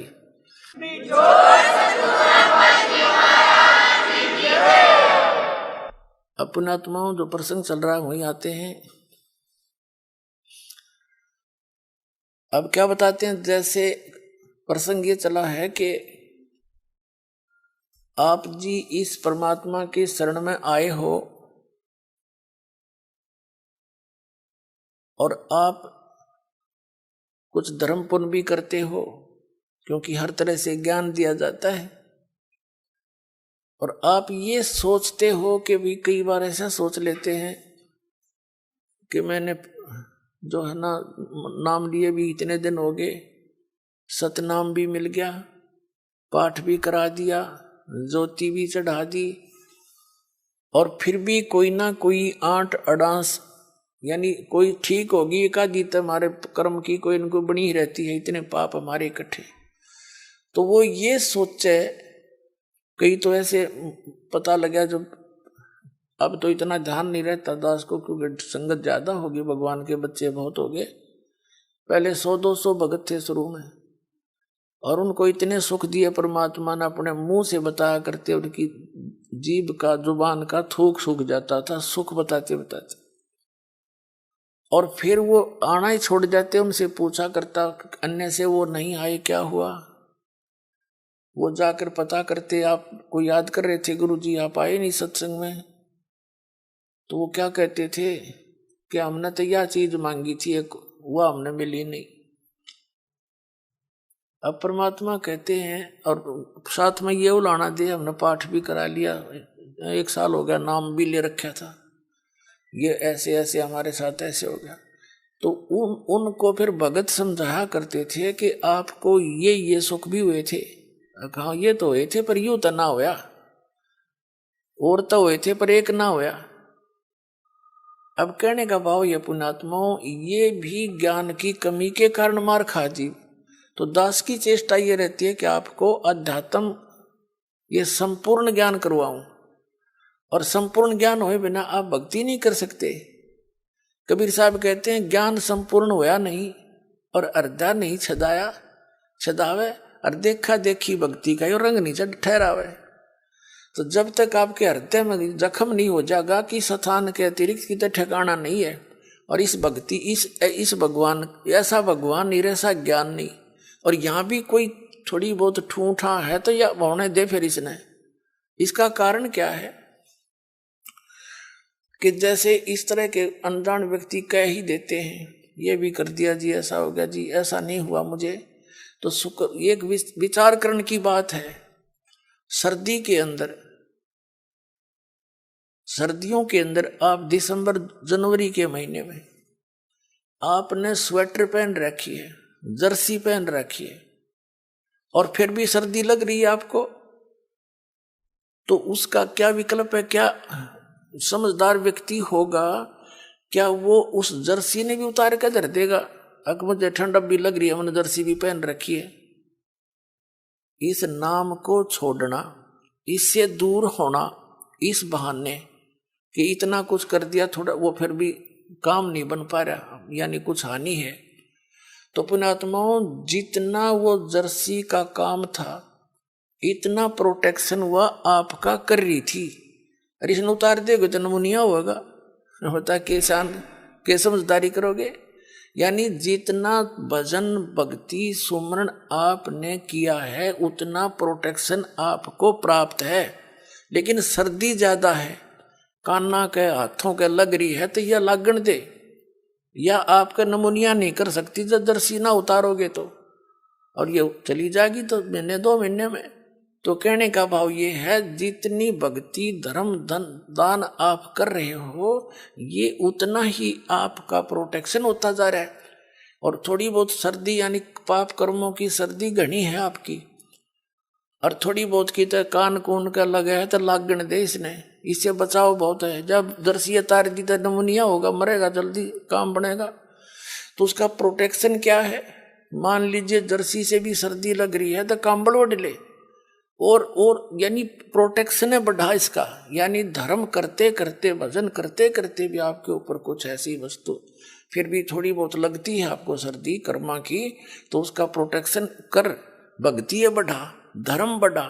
और द्वार धनी के पड़ा रहे धक्के धनी के खावे, 100 काल जगजोली पर द्वार छोड़ नहीं दो। ये है इसका एक सीधा सा फार्मूला, इसने अपना कर रखियो। ये आपको जो है कि वो इंस्ट्रक्शन दी जाती है सत्संग में, कहीं मार ना खा जाओ। तो इस प्रकार आप सोच विचार से चलोगे। कैसे? जैसे गीता अध्याय नंबर 7 के श्लोक नंबर 29 में क्या बताया है कि जरा मरण मोक्षाय यतंती ते ब्रह्म मामाश्रित यतंती ये ते ब्रह्म विदु ते ब्रह्म तत्व विदु और कृष्णम अध्यात्म कर्म च अखिलम।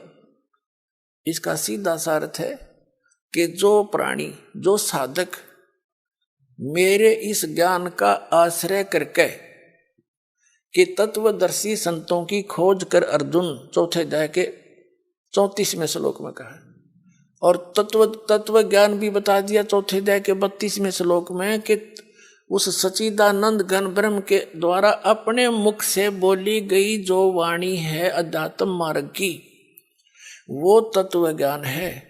उसको उसमें विस्तार के साथ सब धार्मिक यज्ञों की अनुष्ठानों की जानकारी दी गई है, वो तत्व ज्ञान है। 4th अध्याय के 34वें श्लोक में कहा कि उस तत्व ज्ञान को तू तत्वदर्शी संतों के पास जाकर समझ, उनको दंडवत प्रणाम करने से, यानी आधीनी, सबसे पहले आधीनी होती है भक्ति में। आधीनी नहीं है तो आप भक्त नहीं बन पाओगे। जैसे लड़का, जैसे कोई बच्चा मिलिट्री में भर्ती हो गया तो वहां पर उसको सारे गुर सिखाए जाएंगे युद्ध करने के, आपत्ति में कैसे अपना बचाव करना है, उसके सारे पिट्ठू पैठू लगा के उनकी रिहर्सल कराई जाती है और लंबे पेट पलनियां चलाई जाती हैं कौड़ियों के ऊपर काफी दूर तक, ताकि संघर्ष करने के योग्य हो जा। और वो बच्चा आकर वहां करे नहीं उन क्रियाओं को, तो उनको कौन रखेगा वहां फौज में, बाहर फेंक देंगे। तो यहां आप आए हो, हमने काल के साथ युद्ध करना है, यानी इस अज्ञान के साथ भी और काल के साथ भी। उससे बचने के लिए ये हमारे फॉर्मूले, दंडवत प्रणाम करे, आदि नहीं रहे, बुराई छोड़ दे। तो इन नैना नहीं करेगा तो फिर वो फौजी किसा, फिर वो भगत कैसा। तो आप जी को यहाँ रिहर्सल कराई जाती है। जब आप सतलोक जाओगे ना, यह काम आओगे आपके। अब आज जैसा भाव आपका इस दास के प्रति है, आपके शरीर छोड़ने के बाद भी वैसा ही रहेगा। स्वभाव तो अंतःकर सूक्ष्म शरीर में होता है, ये ऊपर का कवर कांचली यहीं रह जाएगी। जैसे सर्प कांचली छोड़ जाता है, ये तो ऐसी छोड़ जाओगे आप। अंदर है ओरिजिनल वस्तु, वो शरीर भी और है। उस शरीर को, जो इसके अंदर शरीर है, इस भक्ति से उसको चार्ज किया जाता है और फिर वो है आपका असली शरीर। कब तक? जब तक सतलोक नहीं जाओगे तो वो शरीर है आपका, वो काम देगा, उसमें भक्ति संग्रहित है। फिर जहां जहां हम जाते जाएंगे उसी स्तर के उस शरीर में, जैसे इस पहले द्वार को हम 10वें द्वार को पार करेंगे तो उसके बाद हमारा दूसरा शरीर ऊपर क्या एक कवर और उतर जाएगा। उसके बाद हम 11वें द्वार को पार करेंगे काल के लोक में, तो वहां एक शरीर का एक आवरण और उतर जाएगा। उस नीचे वाले में दूसरे मंत्र की चार्जिंग रहेगी। फिर हम उससे जाकर के 12वें द्वार को पार करेंगे, तब वो दूसरे मंत्र वाला जो कवर जिससे चार्ज है वो भी वहां भक्ति वहीं रह जाएगी। फिर केवल तीसरे नाम वाला ही वो आत्मा के साथ जागा और सतलोक में जाकर आपको तुरंत उसके ऊपर अन्य शरीर इट इज फिट हो जाएगा, जो वहां के हंसों का होता है।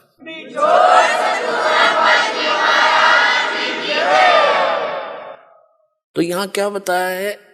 परमात्मा पाने के लिए हमने फार्मूले जो गुरु बता रखे भगवान ने, उनको अपना के चलना पड़ेगा। तो क्या बताते हैं कि कहे कबीर तुम चरण चित राखो जो सुई में डोरा रे। तो गुरु जी के प्रति आपकी धारणा ऐसे अभेद अटूट हो जानी चाहिए, आपकी श्रद्धा। तो प्रसंग चल रहा है कि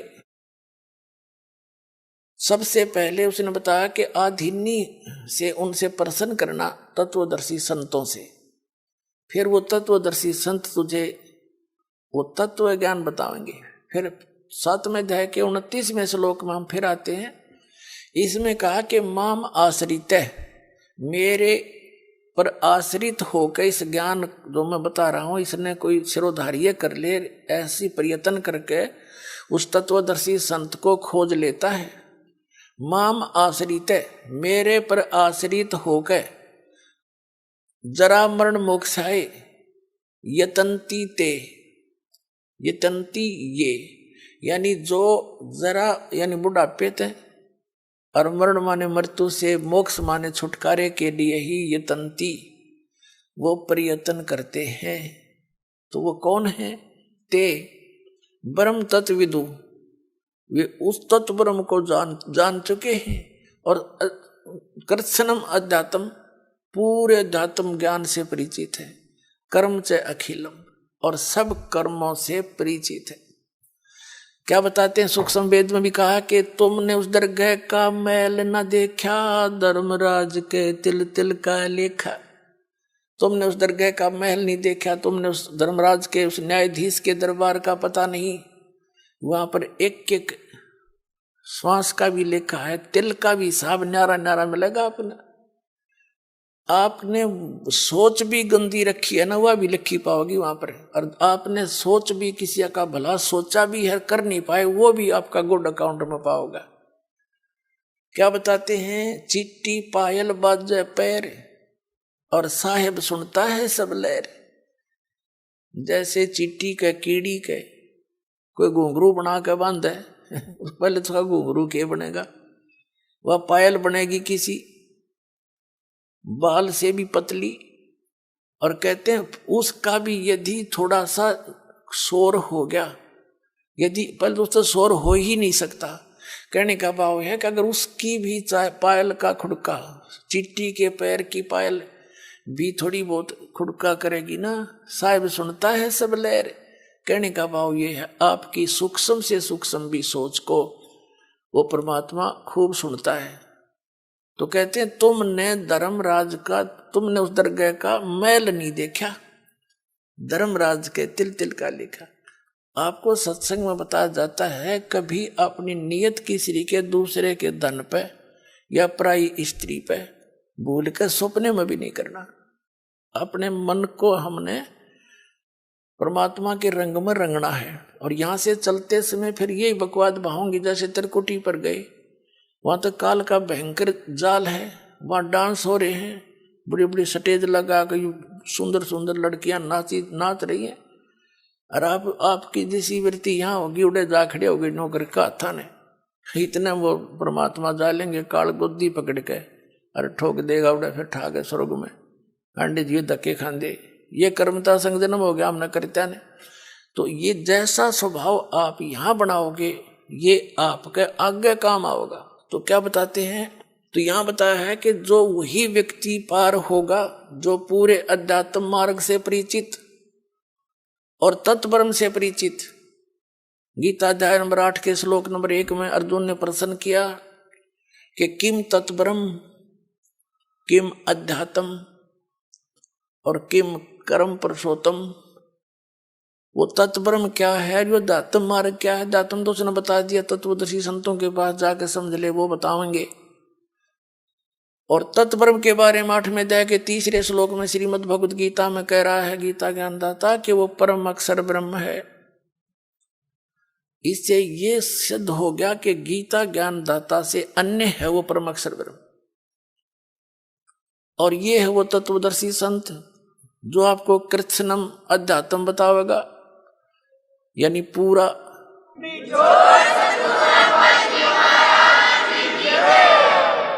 कबीर साहब कहते हैं मां मुंडो उस गुरु की जिसते संशय ना जा। कहते धिक्कार ऐसे गुरु से जिसता आपका शंका निवारण नहीं होता और आपका जीवन नाश हो जाता है। तो क्या बताया है इसमें कि जो कबीर साहब कहते हैं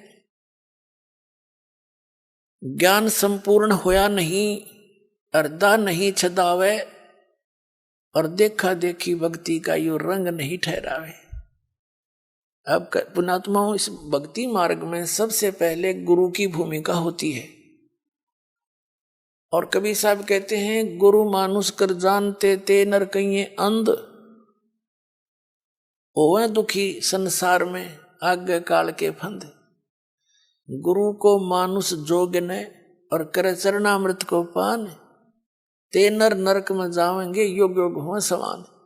यानी वैसे जैसे गुरुजी को आपने एज ए गॉड ट्रीट करना है।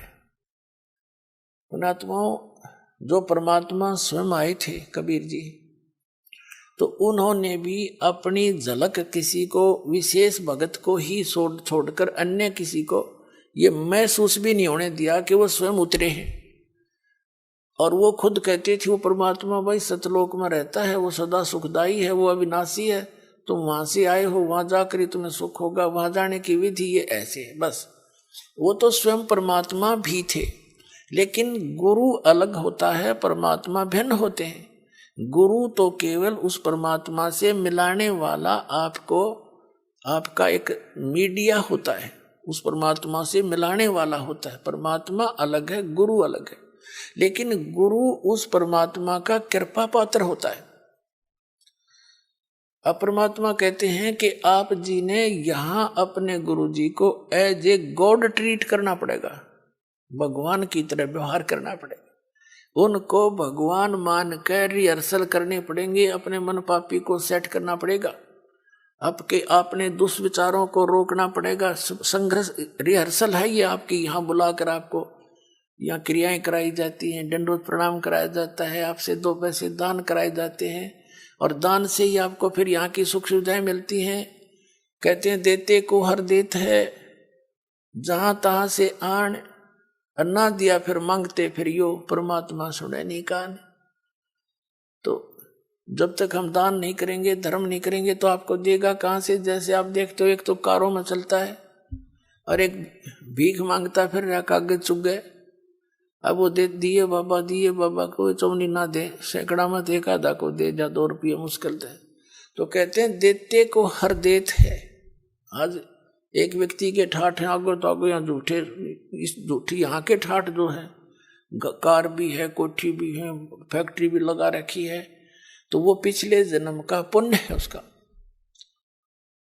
देते को हर देत है, जहां तहां से आन, और ना दिया, जिसने दान नहीं करा मनुष्य जीवन पाके, और दान भी सुपात्र को हो, कुपात्र का किया हुआ व्यर्थ है।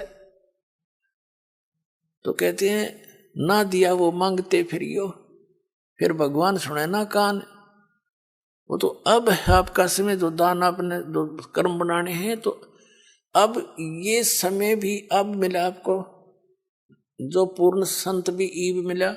यहां किया हुआ आपका प्रत्येक अध्यात्म प्रयत्न 100% सफल होगा, क्योंकि पूर्ण गुरु और पूर्ण ज्ञान और पूर्ण भगवान। कहते हैं गुरु बिन माला फेरते, गुरु बिन देते दान, गुरु बिन दोनों निष्फल है, चाहे पूछो वेद पुराण। और गुरु पृथ्वी पर कोई है नहीं इस दास के अतिरिक्त, आपका जच्चो चाहे मत जच्चो।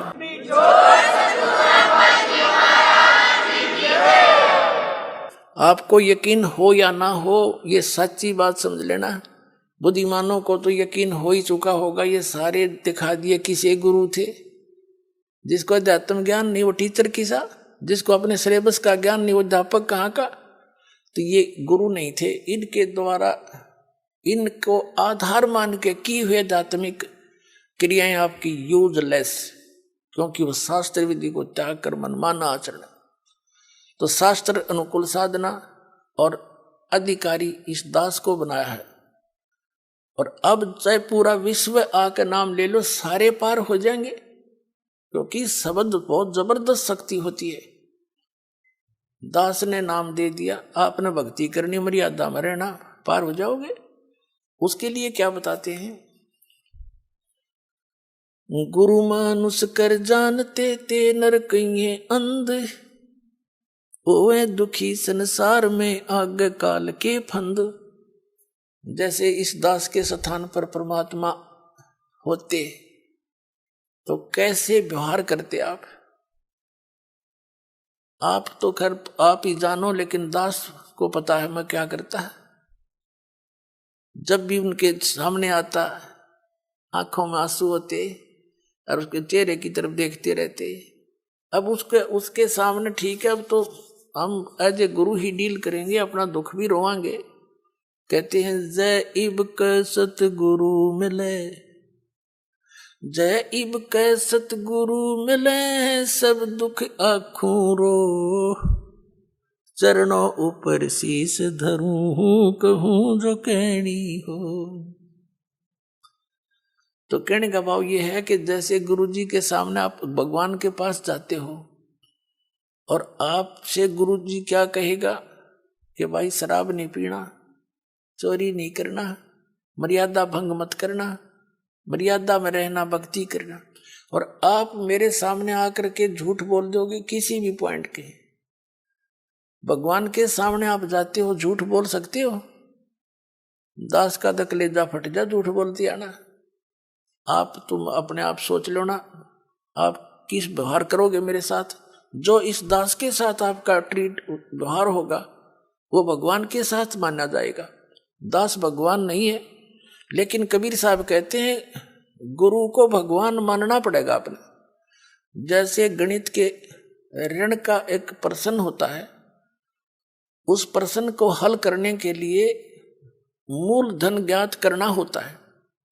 वो मूलधन करोड़ों की संख्या में होता है, लेकिन वो मूलधन अज्ञात होता है। उस अज्ञात मूलधन, करोड़ों के मूलधन को प्राप्त करने के लिए, जानने के लिए, पाने के लिए मानना पड़ता है मूलधन 100 रुपये। वो 100 रुपये मूलधन नहीं होता, लेकिन उसको सपोज करे बिना वो मूलधन मिले नहीं जिसके लिए प्रयत्न हम करेंगे। तो हमारा मूलधन है कबीर साहब, लेकिन उस कबीर साहब को पाने के लिए आपने मानना पड़ेगा, मान लीजिए रामपाल कबीर साहब, एज ए ट्रीट नो करना पड़ेगा।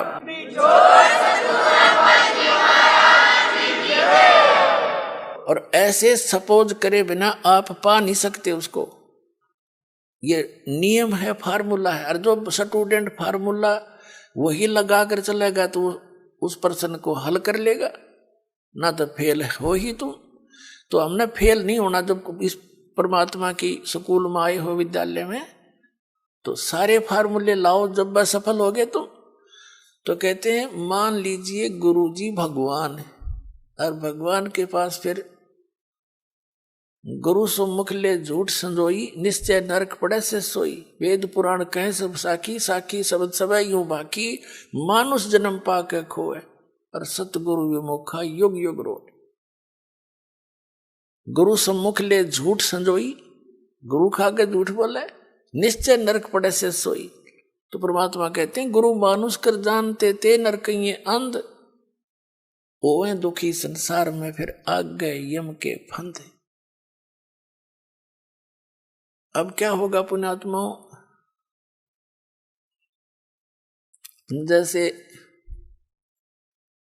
क्या बताया है कि शरण पड़े को गुरु संभाले, जान के बालक भोला रे, कहे कबीर तुम चरण चित राखो, ज्यों सुई में डोरा रे। ऐसा भेद संबंध बनाओ अपने गुरुदेव के प्रति, वो नकलियों के प्रति नहीं। नकली तो काल के दूत है, उन्हें तुरंत त्याग दो। कई भक्त चिंतित हो जाते हैं कि कहीं हम उन गुरुओं को छोड़ दें और कहीं हम हमारे ऊपर आपत्तियां ना आ जाए। आपत्ति तो उनके शरण में आओगी तुमने, उन्हें छोड़ दें तो जान बचेगी तुम्हारी। कबीर साहब गरीबदास जी कहते हैं झूठे गुरु का लीतर लावे और करते काट घसीटे, इनके पीटे पाप नहीं है, इन निश्चय पीटे। पीछे घटिया ये गुरु है, ये अनमोल जी उनका नाश करने लग रहा, अपना भी आप श्रद्धालुओं को मिसगाइड करे। तो कबीर साहब कहते हैं झूठे गुरु के पक्ष को और तजत न लावे वार, और द्वार न पावे शब्द का वो भटके वार ही वार।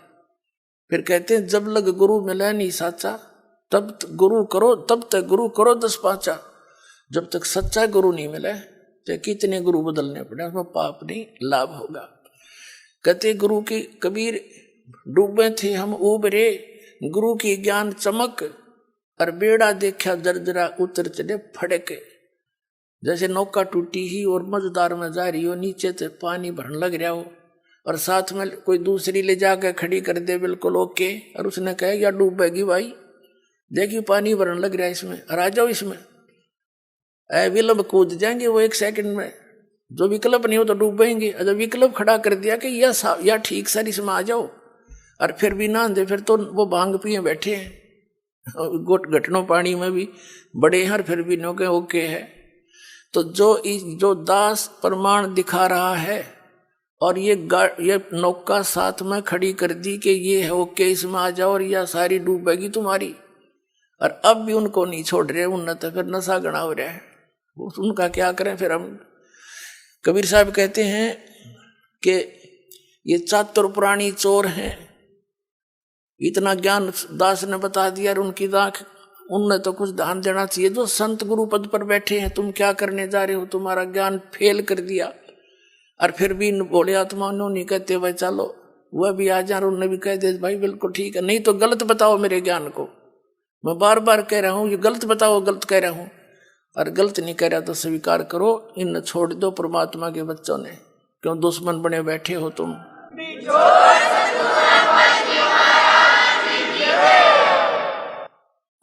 तो पुण्यात्माओं, ये जो है जितने भी संत हैं,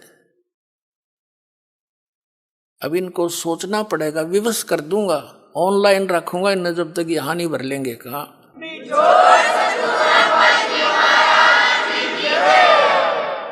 और क्योंकि ये बोले सरदार कबीर साहब कहते हैं चातुर प्राणी चोर हैं, जैसे मधु परमांस हरिये नो कह बोला हमने आध्यात्मिक ज्ञान चर्चा ना करी। इससे सिद्ध है कि ये परमार्थी नहीं है। अगर ये संत होते तो रूपदास जी की तरह कह देते धर्मदास को कि बेटा जा अपना कल्याण करा ले, मेरे तो समझ में आती नहीं, और तुझे गुरु मिल गया है तो जा कल्याण करवा ले। तो उसने छोड़ दिया तो बोली आत्मा आ गया और कबीर साहब के चरणों में गिर गया। फिर तो पूछो मत, फिर तो सारी ये बात समझ में आ गई है, भगवान मेरा तो नाश हो जाता, मैं तो डूब गया था। बताया जीव कहाँ जाएंगे जो आपके शरण में नहीं आते। परमात्मा ने कहा था तू ज्यादा चिंता मत कर, या बीचली पीढ़ी का समय आओगा ना जो 5500 वर्ष बीत जाएगा कलयुग, तब देखूंगा मैंने सारा ने, और तू भक्ति कर, तेरे वंश भी तभी पार होंगे जब मैं दोबारा आऊंगा। अब परमात्मा ने आए तो दास भेज दिया पुण्यात्मा, 100 की 100 साची मान लेना। ये सब प्रमाण बताने लग रहे।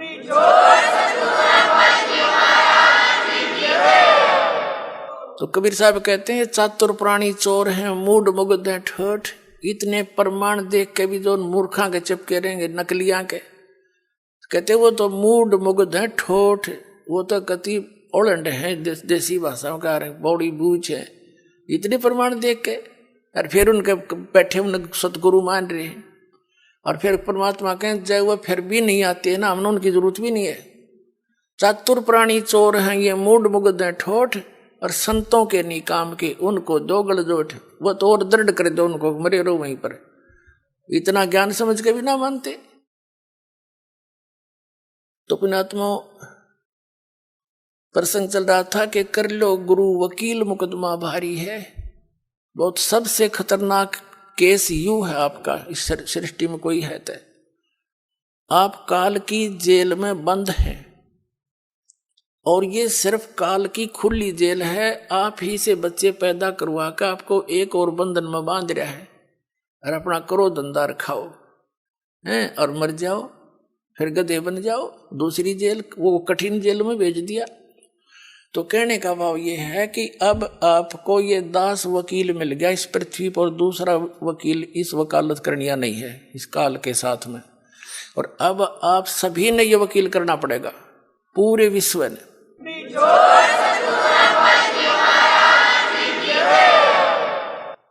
और उसके लिए क्या बताया है आप जी, जैसे बताई दिया कि प्रथम मंत्र जो आपका जाप है आपके इन सभी कमलों के से बरी कराएगा आपको। जैसे ये राधा स्वामी पंथ वाले और जय गुरुदेव पंथ वाले, ये एक विचार है इनके एक जैसे, क्योंकि ये राधा स्वामी पंथ से ही निकले हैं, आगरा वाले से ही, और ये व्यास वाला भी, और धन धन सतगुरु सच्चा सौदा सिरसा और जगमाल वाली वाले, ये निरंकारी, ये ठाकुर जी वाले, ये सारे एक कुएं का पानी है। जनोद वाला जो बयानी में बना रखे, ये इनका ये क्या कहते हैं कि हमारे गुरु हम तो सीधे त्रिकुटी पर ध्यान लगाते हैं। त्रिकुटी पर हमने नीचे के इन कमलों की कोई आवश्यकता नहीं है। देखिए घर का राज बना रहे हैं, हमने हम विदेश में हैं और स्वदेश जाना है मान लीजिए, और वहां से वापस आने के लिए आपने वहां के सभी नो ड्यूज सर्टिफिकेट लेने पड़ेंगे, और तब आपका वापस आने का सारी क्लियरेंस होगी, तब आप वापस आ सकते हो। और आने के लिए फिर किराया भी चाहिए आपने। तो ये यहाँ हम जो रह रहे हैं, जैसे किसी ने टेलीफोन का कनेक्शन ले रखा था, बिजली का, पानी का, गैस का, धंधा ठीक ना होने के कारण वो सारे कट गए, उनके टैक्स दिए नहीं, तो दूने कंगाल हो गए। तो उस समय कोई ऐसा गारंटर चाहिए आपने जो सरकार से आपकी सुविधाएं चालू करवा दे। और फिर आपसे कहेगा कि आप अपनी कमाई करो और टैक्स भरो, तो बहुत अच्छी बात होगी। कमाओगे तो टैक्स भी भर दोगे। तो दास आपका गारंटर बना दोबारा, आपके ये सारे कनेक्शन चालू करवा दिए। अब इनके ये मंत्र जाप करो, इनकी मजदूरी करो। यह साधना है, पूजा नहीं है। पुण्यात्माओं, पूजा और साधना में बहुत अंतर होता है। पूजा तो वो कसक है किसी वस्तु के पाने की, जैसे हमने जल प्राप्ति करनी है और जल पृथ्वी में है, तो हमारे अंदर जो पूजा है वो तो जल है पूज्य। उसके पाने के लिए जो भी हम प्रोसीजर अपनावाएंगे, जो इंस्ट्रूमेंट यूज कराएंगे, वो वही हो जो उस पानी को, पूज्य वस्तु को प्राप्त करा दे। इब हम लकड़ के लठ के ना खोदन लगे, कब तक खोदेंगे इसने? यानी जो गलत नाम है वो लकड़ के लठ से धरती खोद रहे हम, वो कभी नहीं हो सकता, वहां तक पहुंचे नहीं सकते। तो उसके लिए इंस्ट्रूमेंट है बोकी और पाइप। जैसे सतनाम आपका है, ये बोकी और समझ लो पाइप है, और इसको लगाएंगे तो यह मजदूरी है। ये दो मंत्र, ये हमारा जाप, ये हमारा पूज्य नहीं है। उस पूज्य वस्तु को पाने के लिए ये इंस्ट्रूमेंट है हमारे, या साधना है, या मजदूरी है। और पूजा हम जल की कर रहे हैं, हम पूजा कबीर साहब की कर रहे हैं, सतलोक जाने की, उस सुख को पाने की। और ये जितने भी मंत्र हैं ये हमारे इंस्ट्रूमेंट हैं, ये हमारी साधना के हथियार हैं, ये औजार है हमारे। इनसे हम मिलेंगे, ये औजार ही वहां इस प्रोसेस में इस प्रोसीजर में यही कामयाब है, दूसरा कोई हो ही नहीं सकता। तो मंत्र नहीं इस पृथ्वी पे मोक्ष प्राप्ति के, केवल यही मंत्र है जो दास आपको दे रहा है। और ये प्रमाणित है, जिन महापुरुषों को परमात्मा स्वयं आकर मिले और उनको पहले तो सचखंड सतलोक दिखाया, जो स्थान की हमने कति भूल पड़ गई थी। अब पुण्यात्माओं, जब ये प्रमाण दास के पास नहीं होता तो थूक बिलो लेता मैं, किसी का जू नहीं रहेंगे वो। अब ये ऐसे एथेंटिक प्रमाण हैं जो आपके हृदय से हट नहीं सकते। आज किन किन को भगवान मिले? आदरणीय धर्मदास साहिब जी को, और इस कथा से खूब परिचित है पूरा कबीर पंथ। आदरणीय नानक साहिब जी को परमात्मा मिले, सचखंड लेकर गए। इससे पूरा सिख धर्म अच्छी तरह परिचित है, कैसी घटना घटी थी। और ऐसे ही आदरणीय दादू साहिब जी के साथ हुआ था, ये भी दादू पंथी सब जानते हैं। ऐसे आदरणीय गरीबदास साहिब जी के साथ हुआ था, सतलोक लेकर गए थे, वापस छोड़ा था, ये पूरा गरीबदास पंथ जानता है। ऐसे घीसा दास साहिब जी के साथ हुए थे। तो कहने का भाव ये है कि उन महापुरुषों को उस परमात्मा ने कौन सी साधना दी थी सतलोक जाने की, तो वही हमने आवश्यकता पड़ेगी, उससे अतिरिक्त कोई भक्ति नहीं, कोई साधना नहीं। तो वो कौन से मंत्र थे? वो यही थे वो मंत्र। इनको आदेश दे दिया था सख्त कि धर्मदास मेरी लाख दुहाई, यो मूल ज्ञान की तबार न जाए। और फिर इसी प्रकार कहा था, धर्मदास मेरी लाख दुहाई, ये सार शब्द कहीं बार न जाए। ये मूल ज्ञान और सार शब्द बार जो पढ़ी, बिचली पीढ़ी हंस नीतर ही। अब जितना भी युग काल का सबसे ज्यादा, सबसे अधिक जो पंथ का विस्तार हुआ है, ये राधा स्वामी से हुआ है, दूसरे नंबर निरंकारी से हुआ है। और ये दोनों के दोनों गुरु ग्रंथ साहिब को पढ़ के न्यारा सांग जोड़ा। और यदि ये मंत्र गुरु ग्रंथ साहिब में होते तो ये यही मंत्र देते पाते। तो बता, आज ये दास कैसे भिन्नता बताता आपको कि ये अधिकारी है नहीं। चल, ये अधिकारी होते और ये मंत्र दे रहे होते तो कोई दिक्कत ना थी। मैं क्यों थूक बिलाऊं, वो क्यों सिर में दर्द करता, मैं भी लेकर नाम अपने पार हो जाता। ये अधिकारी नहीं है, इनके पास ये मंत्र भी नहीं है। और उनको परमात्मा ने, उन महापुरुषों को इसलिए मना कर दिया था कि यह बात बिगड़ जाएगी। बीचली पीढ़ी में मेरा और काल का एक एग्रीमेंट हो रहा है कि कलयुग में कितने जीव ले जाना। तो परमात्मा ने पता था कि पिछली पीढ़ी में पहले तो शिक्षित करूंगा इन सबको। नहीं, पिछला इतिहास देख लो, हमारे दादे परदादे ने कोई पाड़ी जाया करता, कोई हाड़ी जाया करता, कोई कितना मजदूरी करके अपना टाइम पास कराया करते, उन्हें पढ़ने की आवश्यकता नहीं थी। अब हमने पढ़ाई को एक प्रथम मान लिया सिर्फ रोजी रोटी के लिए। हमने तो इसलिए स्पीड खींची थी, हरी भी काम आओगी वो दूसरी जगह या शिक्षा परमात्मा के पहचानने के लिए। ये कंप्यूटर बना दिए, इंटरनेट बनवा दिए। ये कबीर गॉड गिवन माइंड है, ये उस परमात्मा ने दी है बुद्धि, ना काल बुद्धि दे। ये तो पहले पिछला इतिहास देख लो, रथों में 4-4 5-5 गधे जोड़ कर ये खच्चर घोड़े और घसीटे अंडा कर दे, उसने सबसे बड़ी सवारी मान्या करते। वो कोई तरीका था, एक नोन बाजो वैरो लठम लट्ठा गेला। तो ये ऐसी बुद्धि कर रखी थी इसने हमारी, ये कबीर साहब ने दिया है ये सारी टेक्निक। और दी किस लिए? आप जी को घर बैठे संदेश देने के लिए। वो इतना दयालु है कि घर बैठे दूंगा अपने बच्चों को शिक्षा, और पहचान लेंगे पूरे विश्व में मेरा नाम होगा और सबका कल्याण होगा।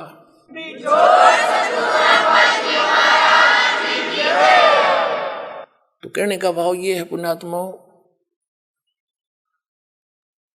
परमात्मा कहते हैं कि ये राधा स्वामी वाले कहते हैं हम तो सीधे तिरकुटी बजाते। तिरकुटी तो इनने बरवाड़ा का बस स्टैंड मान रखा है। हाँ, पैदल गए पैदल पहुंच गए, साइकिल ठहरा साइकिल पर बैठ कर पहुंच गए। तिरकुटी बजाने के लिए अंगा लगेगा। तिरकुटी इन बेरा भी कोई ना तिरकुटी है कहाँ, सुन रखी है कबीर साहब की वाणी में। किसी को नहीं पता इन संतों को तिरकुटी है कहाँ और क्या स्थिति है वहां पर। मारे सट्टे सुड़ी सुनाई। तो ये सारे आप सिद्धे हो जाएंगे। भगत समाज बुद्धिमान है, बोले बाले श्रद्धालु बैठे हैं अभी तक इन सोच के कि देखेंगे। और अब तो वो इस ऐसे बैठे हैं कि यूं चला जाएगा जब देखेंगे पाछे थे। वो ग्रुप के ग्रुप सेट हुए बैठे हैं, लेकिन अंदर से खोखड़े हो लिए सारे। ये राधा स्वामी वाले, धन सतगुरु वाले, ये कबीरपंथी सब खाली करके दिखा दिए। इनके थैले नू उलट दिए, ऊपर बोर्ड के में था पाया खाक इनमें।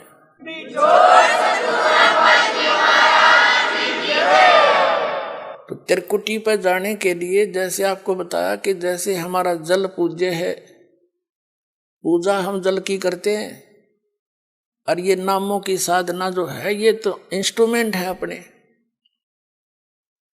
तो 2 मंत्र का जो जाप है आपको, तो त्रिकुटी तक तो हम इनके जो पहले मंत्र में देते हैं, ये यहाँ तक बड़ी आपको एडवांस करवा पाओगा परमात्मा। यहाँ तक तरोड़ा ही नहीं है, ये आगे फंड करता है वहां जाकर त्रिकुटी पे। वहां पर 3 रास्ते हो जाते हैं। सामने वाला रास्ता इसने कति बंद कर रखा है।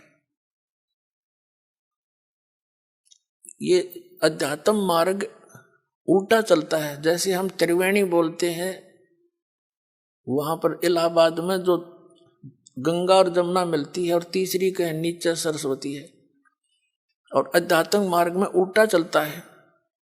वो वहां से 3 रास्ते हैं। बीच वाली जो है वहां इसने ब्रह्मरंध्र है, वो ब्रह्मरंध्र पर लोक ला रखा है वज्र का। और ये परमात्मा के सतनाम के 2 अक्षर के नाम से, और तीसरा जो मंत्र है आपका सरसार नाम से खुलते हैं। उसके बगैर वो खुल ही नहीं सकता। तो कहने का भाव ये है, त्रिकुटी पर जब आप पहुंच जाओगे, जैसा भाव आपका इस दास के प्रति यहाँ रिहर्सल के दौरान आपका होगा, तो वहां आप दास दिखेगा, आप वहीं पहुंचोगे। जिसमें जैसा स्वभाव होगा वहां आपके रिहर्सल वहां काम आ गया। और वहां बहुत से मेला भरा होगा, कोई कुछ कह रहा होगा, इसने के बेरा यू तो नू है, जैसे अब भी आप बहुत कुछ सुनते हो समाज में। तो वहां जाकर यदि तुम डगमगोगे, तारी बात बिगड़ जाएगी। तो यहां रिहर्सल इसलिए कराई जाती है, गुरु मानुष कर जानते ते नर कहिए अंध, होवे दुखी संसार में आगे काल के फंद। तो हम जैसे जल की प्राप्ति के लिए बोकी और पाइप प्रयोग कर रहे हैं, तो ये सतनाम जो है ये बोकी और पाइप समझ लो। अब सतनाम से भी मोक्ष नहीं, और अकेला सोहम नाम जप करने से भी लाभ नहीं।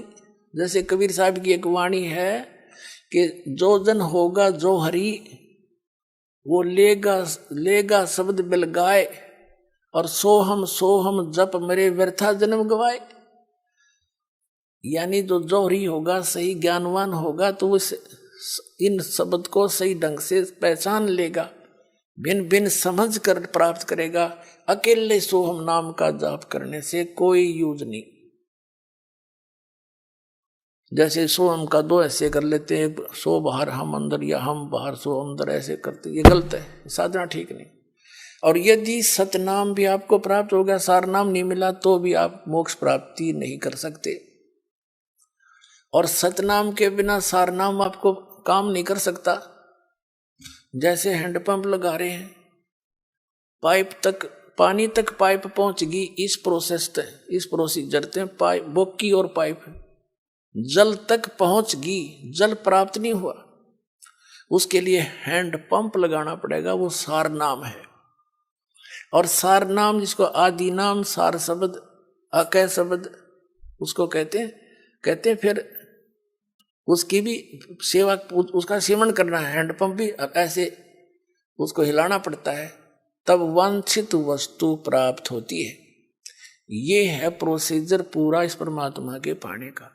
और वो मंत्र इस दास के पास है, अविलंब प्राप्त करो, अपना कल्याण कराओ। बोलो सतगुरुदेव।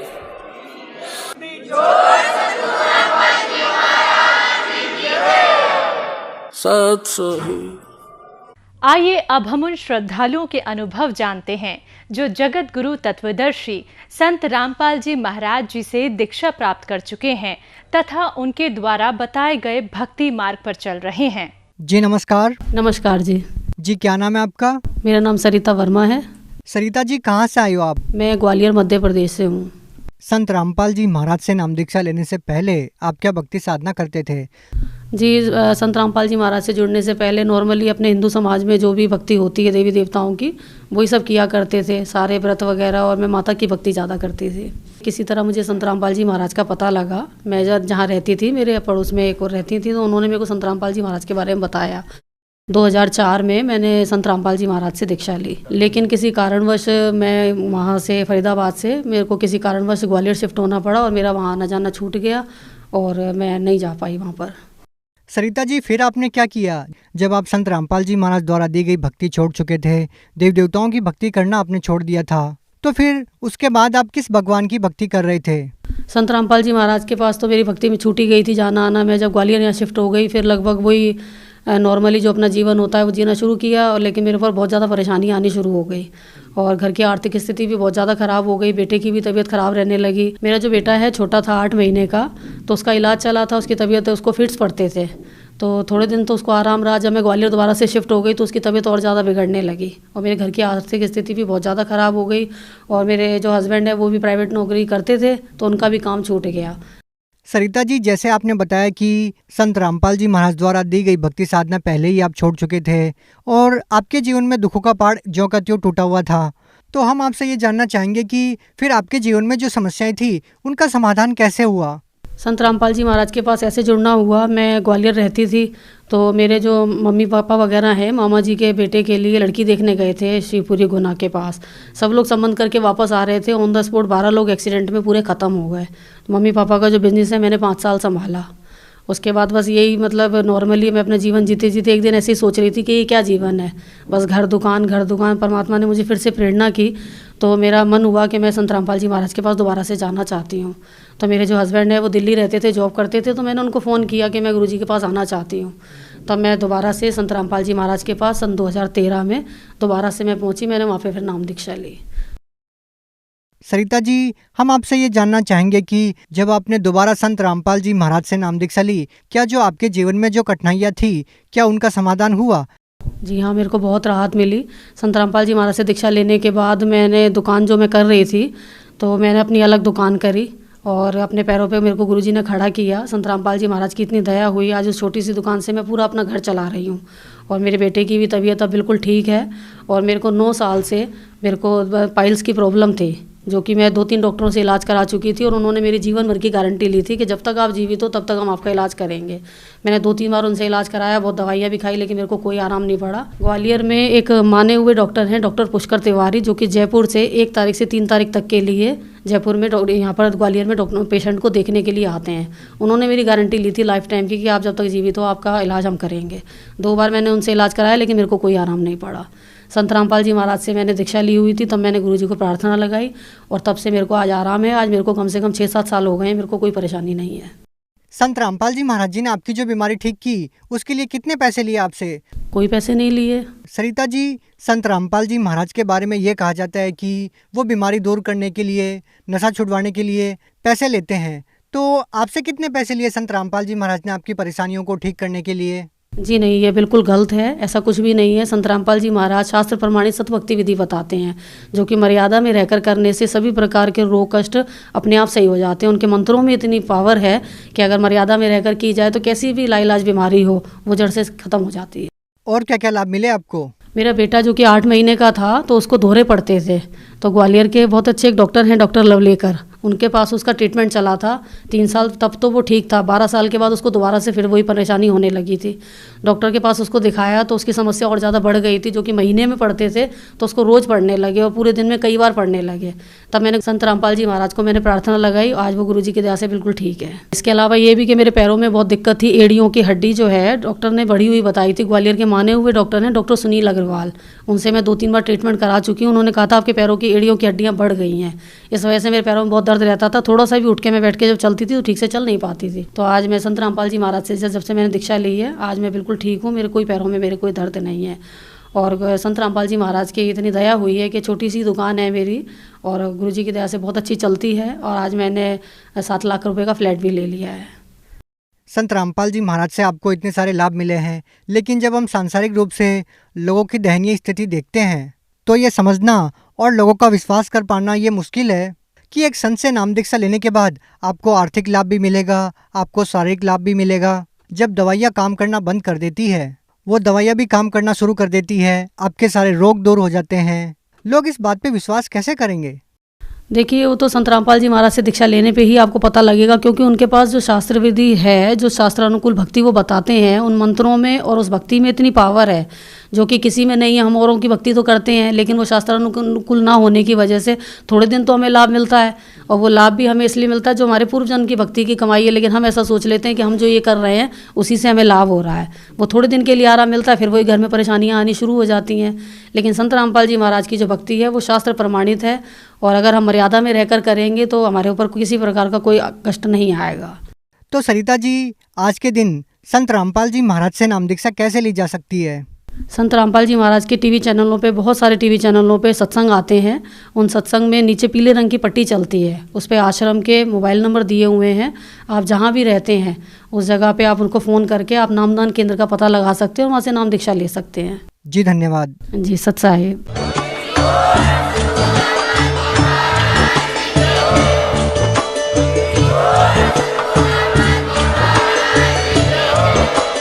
आप सुन रहे थे जगत गुरु तत्वदर्शी संत रामपाल जी महाराज जी के मंगल प्रवचन। अधिक जानकारी के लिए विजिट कीजिए हमारी वेबसाइट www.jagatgururampalji.org। संत रामपाल जी महाराज जी के शुभ आशीर्वाद से पूरे विश्व भर में 500 से भी ज्यादा नाम दीक्षा केंद्र हैं, जिन पर संत रामपाल जी महाराज जी द्वारा ऑनलाइन निशुल्क नाम दीक्षा दी जा रही है। अपने नजदीकी नाम दीक्षा केंद्र का पता करने के लिए संपर्क करें 8222880541।